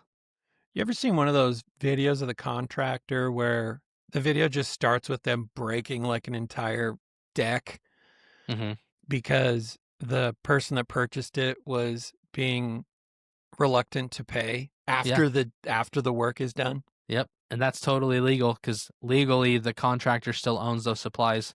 Yeah. I love that. So like I've seen people walking into bathrooms and just chipping the tile, every corner with a hammer, just dink. So here's the thing. If you want to really screw someone over, hit the corner of the tiles where there's like 4 tiles meeting up, because then you have to replace all 4. Don't just hit tiles in the middle, because then you only have to replace that single tile. So you're looking at edges where tiles meet and corners. That's where you're hitting with your hammer. Just Yeah. so you know. I was actually on a job site once at a really nice place. Like we're talking like $100 million plus place, like hotel out in the middle of the desert out by Page. Like movie stars, billionaires stay at this place. And someone at night, the tile guys were almost done working, and this was during during the, what do you call that? The housing crisis of the late 2010s, early 2010s, where, that whole bubble thing. Yep. Jobs were hard to find, all this stuff. Well, the tile guys were just about done, and then one night someone comes in and just starts shipping tile. Yeah. And they're like, we know this is a tile guy because they were breaking it at all the right spots that would cause the most damage with the least amount of work. Yeah, I think when like it's one thing. There's some people that live their life kind of by the the customer's always right, and they think they can they bleed blood from a stone. I don't think that's the way to operate with contractors. Like, especially one that's footed the bill for all the materials and everything. Like, Yeah. if you've got a problem with the way a contractor did something, sue them after the fact. Because, I actually had this happen. As a graphic designer, as a web developer and everything I create is my intellectual property unless our contract stipulates that you're paying me transfers the intellectual property to you, which I always put in my contracts, which is like, I don't want to own your stuff. So once you pay, then, it's yours. It's yours. But I ran into some cases where the rule of thumb is the client that is trying to get something for the cheapest price is always going to be your biggest pain in the butt. Yep. And without fail, it always seemed to happen that way. But there were many times where, I'd finish an entire website and they'd be like, we want a refund. This isn't what we want. I'm like, this is exactly what is stipulated in the contract. And they know that, like, I'm, a poor web designer, so I'm just going to probably buckle. And I never did. I'd rather take an L and no money in those situations than put my creative efforts into something to that extent and then just walk away. Yeah. So I say, okay, no problem. Well, I'll just return your intellectual property to you. And I would send them a text file with any copy that their copywriter wrote and their logo and be like, there you go. And they're like, where's our our website's disabled. I'm like, yeah, because I built it. It's my code. It's my intellectual property until right here in the contract where it states that everything is transferred to you. You pay me, you get what you pay for. Yeah. Hated that. And I also feel bad. I feel bad for both people. I feel bad for people that have a bad experience with a contractor who isn't good. And so I feel bad for them. But then I feel bad for the contractor that's hired to come in and fix that because the purchaser is already tired of the situation. And the new contractor is working against the flow because they're having to fix other person's work. Honestly, oftentimes, especially when it came to branding and graphics and website and stuff, most of the time I was like, it's just cheaper to start over. Let's just, and nobody wants to hear that, but most of the time it's true. Yeah. My brother had some issues with a contractor once, and they're like, you can't come onto the property while we're doing this. Because usually that contractor, like, sometimes when you hire a contractor, they actually buy the property and then they build the house and then sell you the whole thing, right? But my brother already owned the property. He's like, you can't tell me not to come onto my own property, dude. Like, I own it. Like, this is mine. Right. And so the guy's like, oh, the guy had like one that was like, oh yeah, this is your prop. I didn't do it that. Oh yeah, I forgot. Okay, I guess you can come on your prop. And he's like, yeah, I can come on my property. It's my property. But yeah, some people, it sucks. All right, we're gonna do maybe one or two more. These are short ones. This one's funny. Modern technology and relationships. Most people are meeting online now, doing Tinders or Farmers Only or whatever floats your goats. So Zoe, she's been dating this guy, Jordan McNelly, for 2 years. But Zoe's got a secret. She's been seeing someone else on the side. Someone she calls her, quote, boy toy, unquote. Which, okay, Zoe, like, that's what you're into. So she's planning to meet up with her other guy, her boy toy. But then Jordan texts her boyfriend, and goes, hey, want to hang out? I got off work early today. This is a problem for Zoe because she was supposed to hang out with her other guy that day, and she doesn't want to, disappoint him. So she's already, quote, this is in quotes, waxed her entire effing body, end quote, for this romantic encounter with her side piece. Very eloquent words there. So Zoe decides to text one of her friends and ask for advice about her little dilemma that she's in. She wants to share the secret about how she's going to juggle her boyfriend and her side piece. So she just needs some help and some insight. Except she doesn't exactly text her friend. She texts her boyfriend on accident about the guy she's cheating with. You ever accidentally text a person you're talking about with someone else? Like you're thinking because their name's on your mind, you accidentally might click their message. No, I don't think I've done that. You haven't pulled a Zoe? No. My family, I think I've told this story before. My family was in the van after like some choir concert, and I drove my own car home, but my friend, well, it was sort of like the friend that your mom says you have to play with kind of friend. Yeah. And I didn't, he was annoying to me, and but they were friends of the family. And so he's in the back of the van in the dark. It's night. And my siblings are talking crap about him. They don't know he's back there. And he's just sitting back there like... Yeah, that happened. That's kind of funny. Yeah. So this happened to Zoe, but textually. And she actually sends Jordan a detailed explanation of her entire plan to cheat on him, including the scheduling conflict and the waxing situation. That's how we have the quotes. She just sent it right to him. So Jordan read this text. He's probably thinks he's getting a sweet message from his girlfriend of 2 years, and instead he gets her entire cheating strategy laid out in detail. So that's not even, like, she just sent it, and he had it. So that's a... kind of a gift to him. Yeah, it is. Bit, sort of a fast track to... Still 2 years, but I guess it could have been way worse than 2 years. All right, one more. Last one. So, Minneapolis, 2007. A SWAT team gets information from an informant about a violent offender. So this is an informant.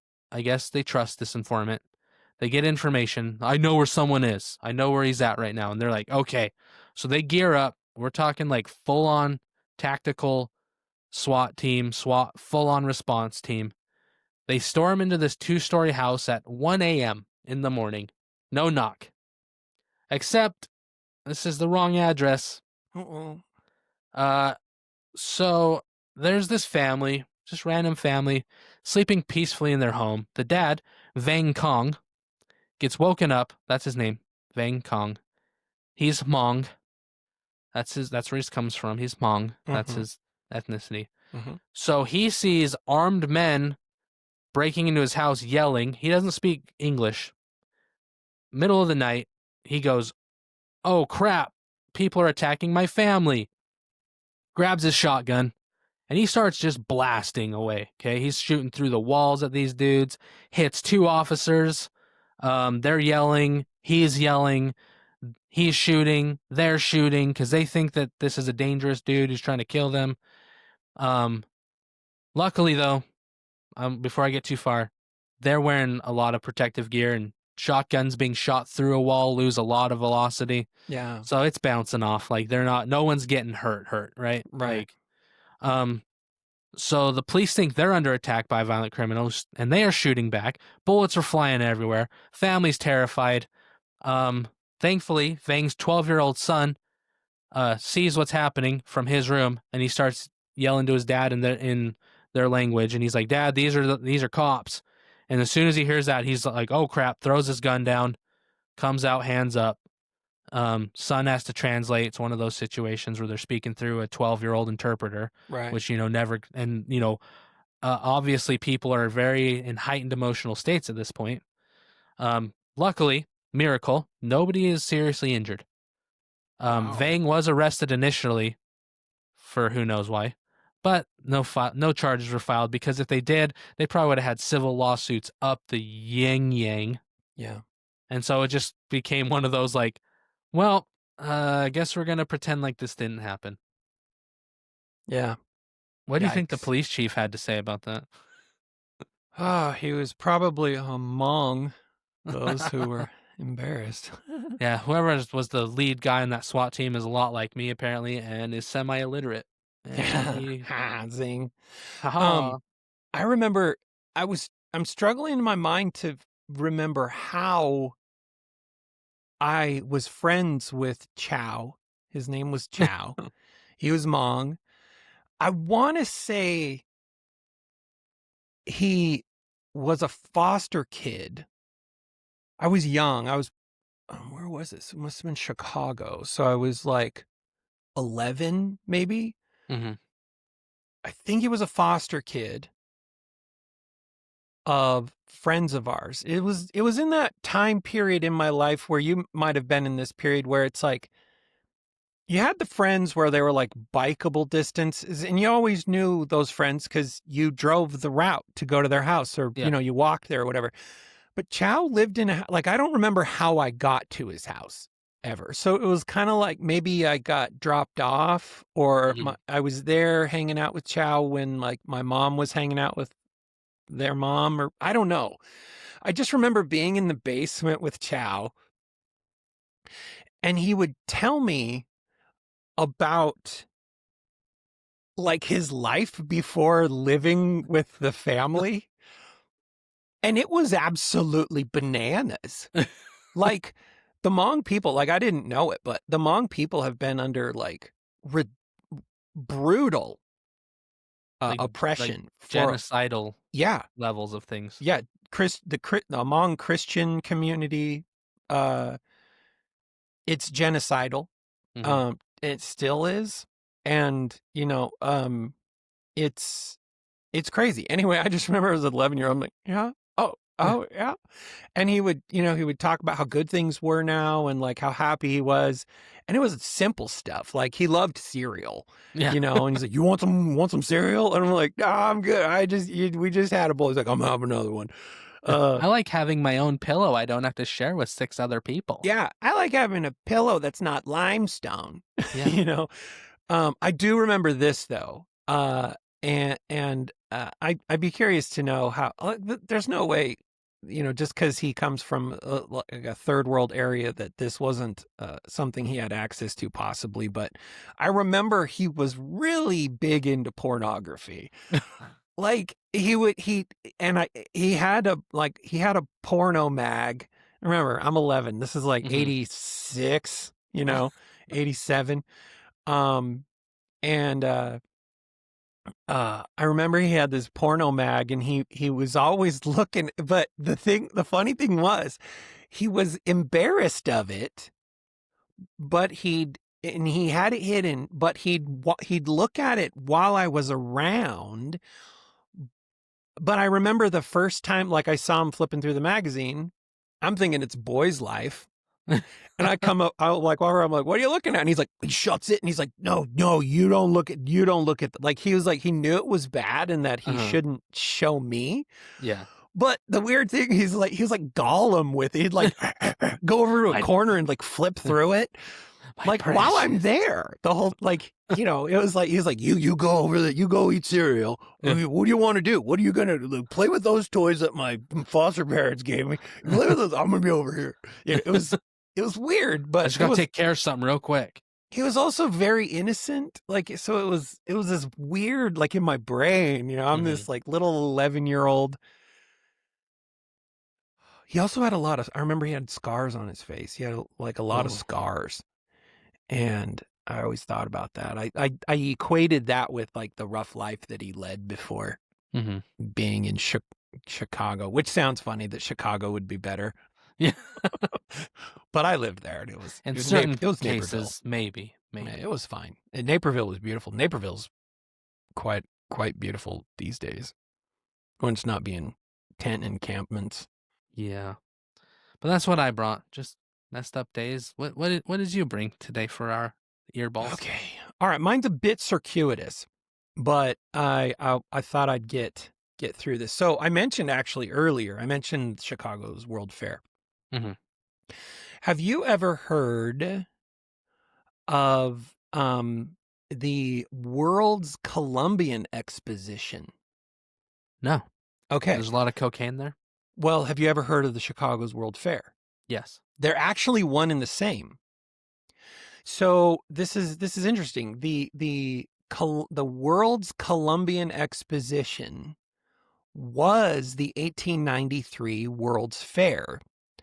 So they're two names for the same event. So it was a World's Fair held in Chicago from May to October. That's huge. That's a long time. Yeah. 1893 to celebrate the 400th anniversary of Christopher Columbus's arrival in the Americas, which we know is a little bit different than what we would, how we would process it today. Celebrate it today. Yeah. But anyway, so that's when the World's Fair kicked off. Also, I don't know if you've seen any of this, but the grandiose and utter extensive engineering that supposedly took place for the Chicago World's Fair. That's a big conspiracy theory. Almost if you ever none dive of it. down into it. Yeah, almost none of it exists today. Mhm. And there are major questions, like whole buildings were erected for Wasn't there this. like a giant reflecting pool? Yeah. That they just tore out? It's no longer there. Yeah. And palaces, like palaces were built apparently, but they're not around. Also, there's arguments about the amount of energy, electricity that would have had to have been generated to operate all of the things at this massively extensive. And when I say extensive, think of Obama's presidential library times two. No, it was huge. This thing was sprawling. It was everywhere. Mm-hmm. But also, and there are. I have a book. I'll while you're talking in a bit, I'll look up the book that I've read on this. I want to say it's called The White City. But it's all about the Chicago World's Fair and the extent to which it was built and developed, the experts, the artisans, everybody that was called in to build it, the major wars that took place between like Edison and Tesla during this time period. Like there was an argument, there was an original argument about what was going to power, what source were we going to use to power all this, AC or DC? And Edison ended up winning, but it was actually, I think, a mistake. I mean, it should have been Tesla because his power source, it was actually safe. Yeah. but I digress. So check this out. I wanted to bring up something about this. So have you ever the Pledge of Allegiance? You've heard it. You probably said it a billion times, right? Mm-hmm. It's sort of this like apple pie, basic American, Yeah. It's like woven into the fabric of our nation. Mm-hmm. So in 1892, so remember the World's Fair was 1893. 1892, Francis Bellamy was a Baptist minister and a Christian socialist, was tasked with writing a new pledge for our nation as part of a nationwide patriotic campaign orchestrated by the Youth's Companion magazine. So he was tasked with this by a magazine to coincide with the dedication ceremonies of the Chicago's World's Fair, or the Chicago World's Columbian Exposition in the following year. So this campaign intended to celebrate, like I said, the 400th anniversary of Christopher Columbus, blah, blah, blah. October 21st, 1892, during the fair's dedication day, millions of school children across the country, I won't say in unison, but on that day, recited the new Pledge of Allegiance for the first time in a synchronized Columbus Day ceremony. We don't know how synchronized because, they didn't have a lot of digital communication, maybe radio. It was marked as the debut as a ritual of national unity. So it also has gone through some iterations. The original text read, "I pledge allegiance to my flag and to the republic for which it stands, one nation indivisible, with liberty and justice for all." So the pledge was designed to foster civic pride and unify a really diverse nation at that point, especially including America's many immigrant families. So then there were modifications to it over the years. It kind of hung around in its original form until 1923, when my flag was changed to the flag of the United States. Okay. A year later, somebody was like, well, where are the United States? And somebody's like, America? They're like, yeah, maybe we should add that. So of America, the flag of the United States of America was added to finalize that part of the phrase. 1954, under God, the phrase under God wasn't in the original Pledge of Allegiance until 1954. And it was, this is interesting, it was inserted into the Pledge of Allegiance in response to the nation's anxiety around the Cold War.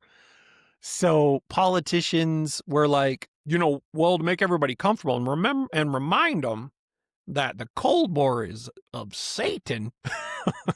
This is saying that under God was intentionally left out by the original author. Yeah. Who was a pastor, by the way. He was a pastor. He was also a Christian socialist. And there's thoughts that maybe because of his very open nature, open viewpoint as a Christian socialist, that adding under God or adding any allusion to God in the pledge might ostracize, which what he was going for was this giant hug of a pledge for not only everybody that was Christian in the nation, but also the multitudes of immigrants that were in the country. So yeah, under God was kind of wedged in there as a response to the Cold War anxieties. So it became this daily ritual in America's public schools after that. So it's funny because it wasn't like, I don't know if anybody is ever tasked with learning the origin story of where the Pledge of Allegiance comes from, but some people probably, maybe even listening to this, thought, oh, I thought it was like George Washington, or maybe it was like, I don't know, is that in the Constitution? Like its origin story is very not founding fathers. It's sort of a bolt-on. It's a bolt-on, and it wasn't even by our government. It was a request by a magazine and contracted to a pastor for the World's Fair. And then it just caught on. So we are all subject to it. It's sort of like Good Housekeeping having a contest and there being a phrase that won everybody over from the Good Housekeeping contest, and then we all have to say it from now on in school. It's fun. I mean, it's interesting because it is part of our a kind of an underpinning of patriotism in the United States, but its origins is weird. Yeah. I find it fun. Okay, but there's one more part to this. Have you ever heard of the Bellamy salute? It probably looks a whole heck of a lot like a Heil Hitler. It is that same salute. So, school children, it be it looks there are many photos because at the time it was a sign of patriotism. So the Bellamy salute was named after Francis J. Bellamy, and I'm pulling this part from allthat'sinteresting.com, but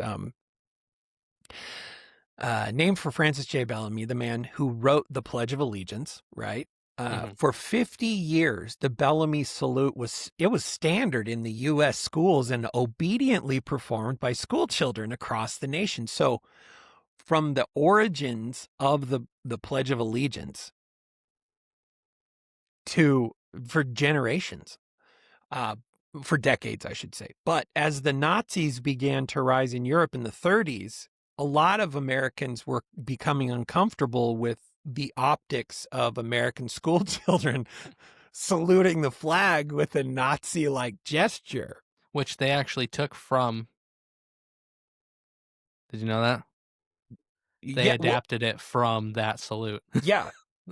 Well, and that's the thing. And that's the thing I don't know. It kind of tempers me. One of the reasons I love history is it calms me down from being like microwave emotion responses to current events. Yeah. Even events of the past. Like, it's not whataboutism. Like, my argument to anyone who's like making severe arguments for like something like reparations or that white people bad because of slavery, do some history stuff, and it'll chill you out because you'll realize, oh, there really wasn't a nation or a continent or a country or a color who didn't practice the thing that you're really mad about right now. Yeah. And there's very few objects, signs, symbols, or iconography of bad people that were developed and designed by the bad people. Most of it was a grift. Most of it was they grafted it from somewhere else. The Nazi emblem itself, yeah, is it's Hinduism. Yeah, it's got its origins in multiple good fortune. And like I remember the first time I walked into like a Hindu, because a lot of people practice Hinduism, they have like a shrine in their home. Right. And I didn't know that, and I walked into a home one time and they had their shrine. You're like, what the? And there was like swastikas all over the place. I'm like, what is going on here? And then I was learnt at that point. They're like, oh no, this was, basically culturally appropriated from us by the Nazis. Yeah. It doesn't dismiss the and me saying it'll chill you out. That kind of thing it doesn't dismiss the atrocities of things that have happened. But I enjoy. I'm not winning any hearts or minds by saying, actually, and then talking about, well, actually, there's more slaves now than there ever were. It doesn't change the fact that slavery, Yeah. But I think it's important to know because then it calms you down and, you're less of a, I don't know, useful idiot. It's harder to make you feel some things. It's harder for people to manipulate you using your emotions. Yeah, there you go. So a little bit more about this Bellamy salute. So the Bellamy salute begins with Francis, develops the Pledge of Allegiance. He was born in 1855, so he's a pretty young dude by our standards today. At least he actually, he was probably in his 40s by the time everything kicked off, so he could be on his way into the grave in the 1800s. So. But he was a New York guy. He spent his young adulthood as a Baptist minister, and then he later came to work for that magazine called Youth's Companion. So it was run by a man named Daniel Sharp Ford, who in the years following the Civil War, and that it's kind of funny to think like, we were wincing from the Civil War not too long. Like there were people that were still grumbling about their wounds from the Civil War, you know, in the late 1800s. Yeah. See, this guy, Daniel Sharp Ford, was looking for a way to unify the country. So he fully embraced the schoolhouse flag movement, which aimed at putting an American flag in every U.S. school as a way to bring people together. Again, something that we kind of take for granted as like, you know, it just was there ever since we were born. So maybe George Washington did it, you know, but he didn't. So in pursuit of that goal that he had, Ford gave Bellamy an assignment to write this pledge to the flag, because he was all about the flag part. He was like, I'm putting flags in every school. It'd be cool if we had like a pledge that we could like compel children to say, recite, you know. So Bellamy accepts, and he wrote the Pledge of Allegiance. And then it coincided with the World's Fair. I think it's, I don't know. I'm tickled by the fact that we all know it as the Chicago World's Fair, but at the time, if you said the World's Fair, people would be like, what? Because it wasn't a World's Fair to them. It was the Columbus celebration. So this thing caught on. The coordination was so dialed in that 12 million U.S. children recited what was known at the time as Bellamy's Pledge. But they didn't just come up with the pledge. They came up with that salute. Yeah. So they instructed all the children, 12 million, on how they should salute the flag while reciting the pledge. So at a signal from the principal, the pupils in ordered ranks, hands to the side, facing the flag, youth's companion stated, because it gave instructions in the magazine. Another signal is given. Every pupil gives the flag the military salute, right hand lifted up, palm downward to a line with the forehead and close to it. Students were instructed to remain with their hands raised, palm downward until the line, my flag, at which point they were instructed to turn their palms up toward the flag until the pledge was complete. Now, what I think is also interesting is, you take something like this and you go back to like the Roman era, or you have a director, you know, today who puts a Roman, you know, the loyalty of the Roman soldiers into a movie, and it kind of tugs at your heartstrings to see this massive crowd do something in unison. And you're like, wow, that's amazing. That's cool. Until it's a certain symbol and a certain sign and a certain people, and then you're like, wow, that really makes me uncomfortable.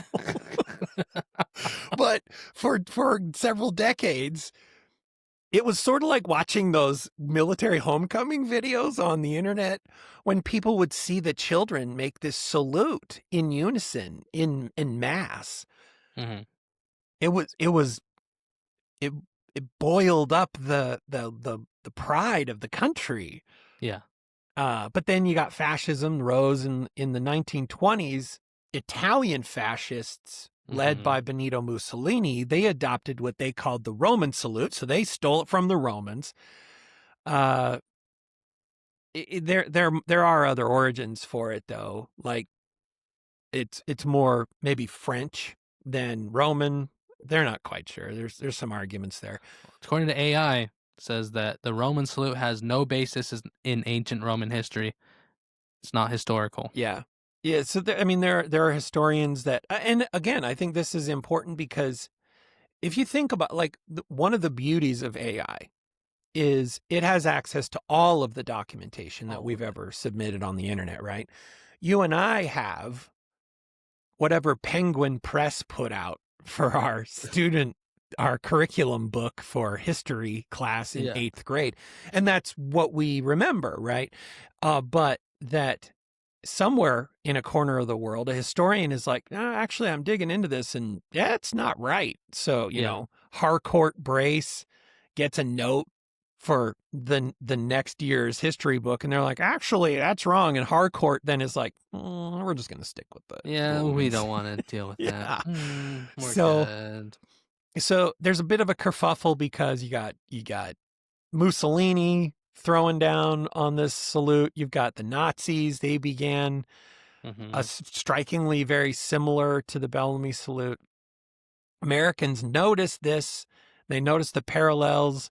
And Their according, factor went off. yeah, yeah. So, worried, there were a lot of, again, remember, there were a lot of photos of the Yeah. Bellamy salute. And There still are. well, and there was a concerted effort to ditch those photos. So you think about it again, think about our history books that we get in high school. How quick, like if they just zeroed out across the nation certain photos, you'd be like, is there evidence of that? Because you could, 1944, there's photos of front end loaders dumping naked bodies of Jews into burial pits. Yeah. Somewhere after that, there's a political effort to kind of whitewash, and the photos disappear. Mhm. And we're all then educated less, and we're like, well, I've never seen evidence of that. Yeah, so then it was a hoax. They The Holocaust stopped- is a hoax. Yeah, they stopped playing the films in school. I mean, it can happen, right? Yeah. So come around to 1942, Congress passed a law which codified a number of rules about the American flag, including the appropriate gesture during the Pledge of Allegiance. So the pledge, the law explained, should be rendered by standing with the right hand over the heart, extending the right hand palm upward toward the flag at the words to the flag, and holding this position until the end when the hand drops to the side. In other words, it kept Bellamy's salute intact, Kind of. but the December Congress amended the U.S. flag code and dispensed of the Bellamy salute entirely. It instructed Americans to recite the Pledge of Allegiance by standing with the right hand over the heart. So the Bellamy salute was basically out at that point. Mhm. And, all of the, ew, it looks kind of uncomfortable, was awkward. In a way, what's interesting about that, I think what's interesting is politicians get in the mix, right? Yeah. It could be argued, we own the Bellamy salute. We have for decades. And Mhm. just because a terrible power decides to graft that into theirs, in a way, think about how interesting it would have been if politicians were like, no, we're doubling down. We own that. We might still be doing it today, and we'd have pride around it because we won World Mhm. War II. We won, and we took back what's ours, Back-to-back World War champs. Yeah, the Hindus could have been like, no, you know what? We're taking this back. And today, the swastika could be a sign, again, of peace and love and everything. But some people got uncomfortable. I'm not saying, I'm just saying history could have gone another way. Like, Mhm. if we were resolute about this stuff, we would have been like, no, screw you. You stole it. And we would Yeah. have put in the history books. They tried to steal it, but, 3 years afterward. Because it's almost like you're admitting that they won something.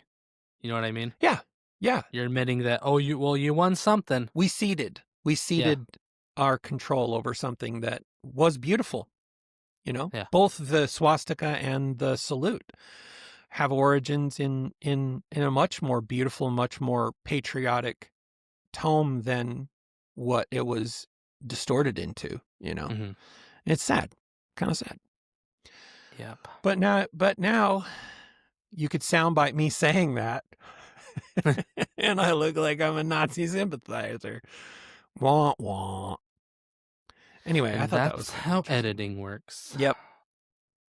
So anyway, there's a long and circuitous story about the World's Fair, not World's Fair, Yeah, and that's the a Nazi fun one. salute. Just jump down that rabbit hole of all the conspiracy theories around the World's Fair. Like, those are fun. Yeah. Those are fun. What a wild time. You had a serial killer on the loose. Everyone knew it. Yeah. Like, Nope. You took a risk. Maybe you went and saw these things that were there. Maybe they never existed. Like, Yeah. talk about whitewashing history. Like, Maybe it was just propaganda. Maybe it was just yeah. that palace wasn't ever there. It was just painted into the scene.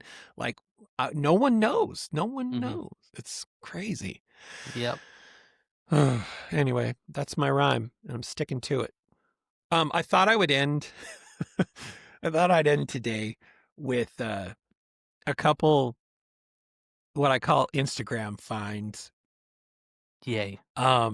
These are just some things I found on the internet, people that I started following, and I thought I'd share them with you. Let me know if you can't hear the sound. You might not be able. I don't know if when I share my screen if you can hear the sound. So sometimes. Okay. If not, like, the visual is all you need on this first one. So let me share this window. All right.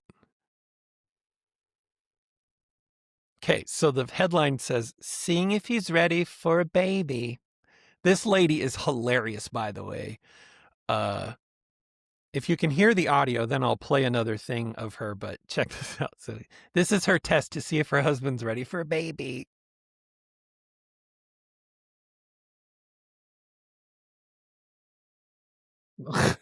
I can't hear anything. You can't hear anything? No. You don't need the sound. Oh my gosh. I'll play it again.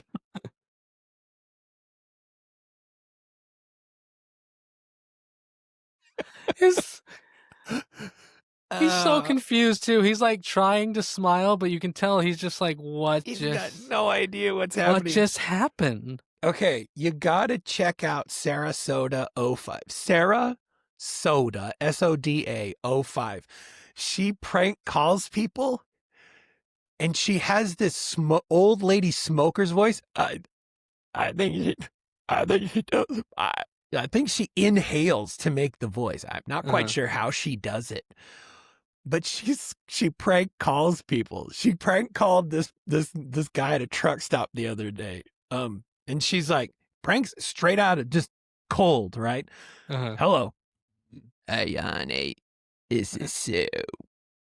Hi, how can I help you? I wanted to let you know that, install 4B, I took a dump. In the truck, and she's explaining to him that she's a lot lizard, and this trucker had done something to her and she couldn't hold it in anymore, so she took a dump in the truck stall, not in a bathroom, in the truck stall. She's like, and I was so embarrassed I left it there. And like, they are so funny. Like, I watched a billion of them the other day. She's so funny. One of my favorites is the guy who he's a comedian and he sends people out "How am I driving" bumper stickers to his phone. And so he pretends to be customer service. And so like one time he just turned on like the Jim Dale version of Harry Potter. He's like, "Here, I'm going to check it," because they call him like, "Yeah, this is the license plate." He's like, "Here, let me do some." The one that I saw the other day, he played someone the entire Freebird song as the waiting music.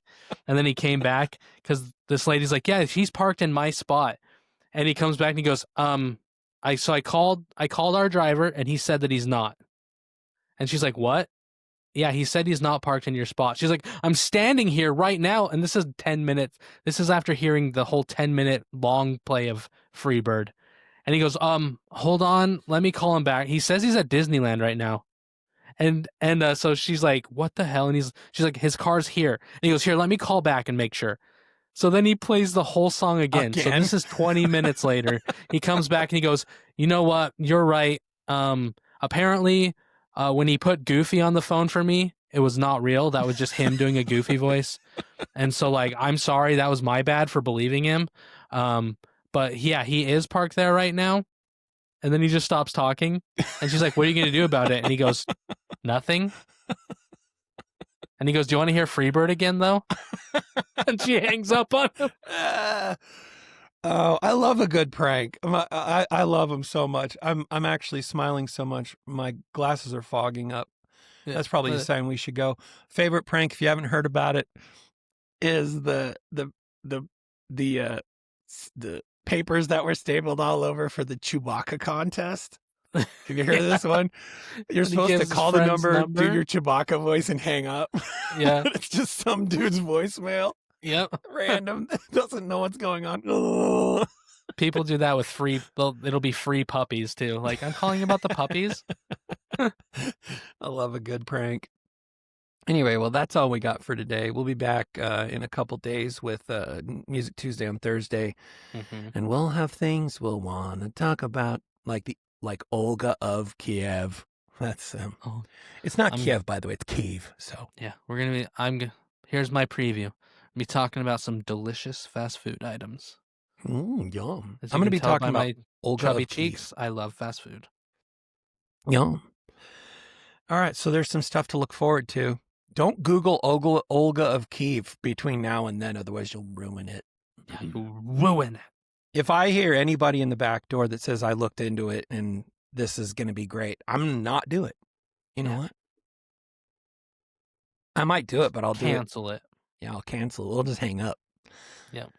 All right. Well, thanks to all 13 people in the back door today. We love you all.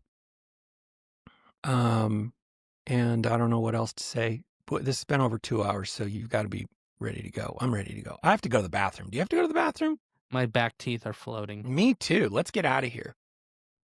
Soup, everybody. Bye, everyone.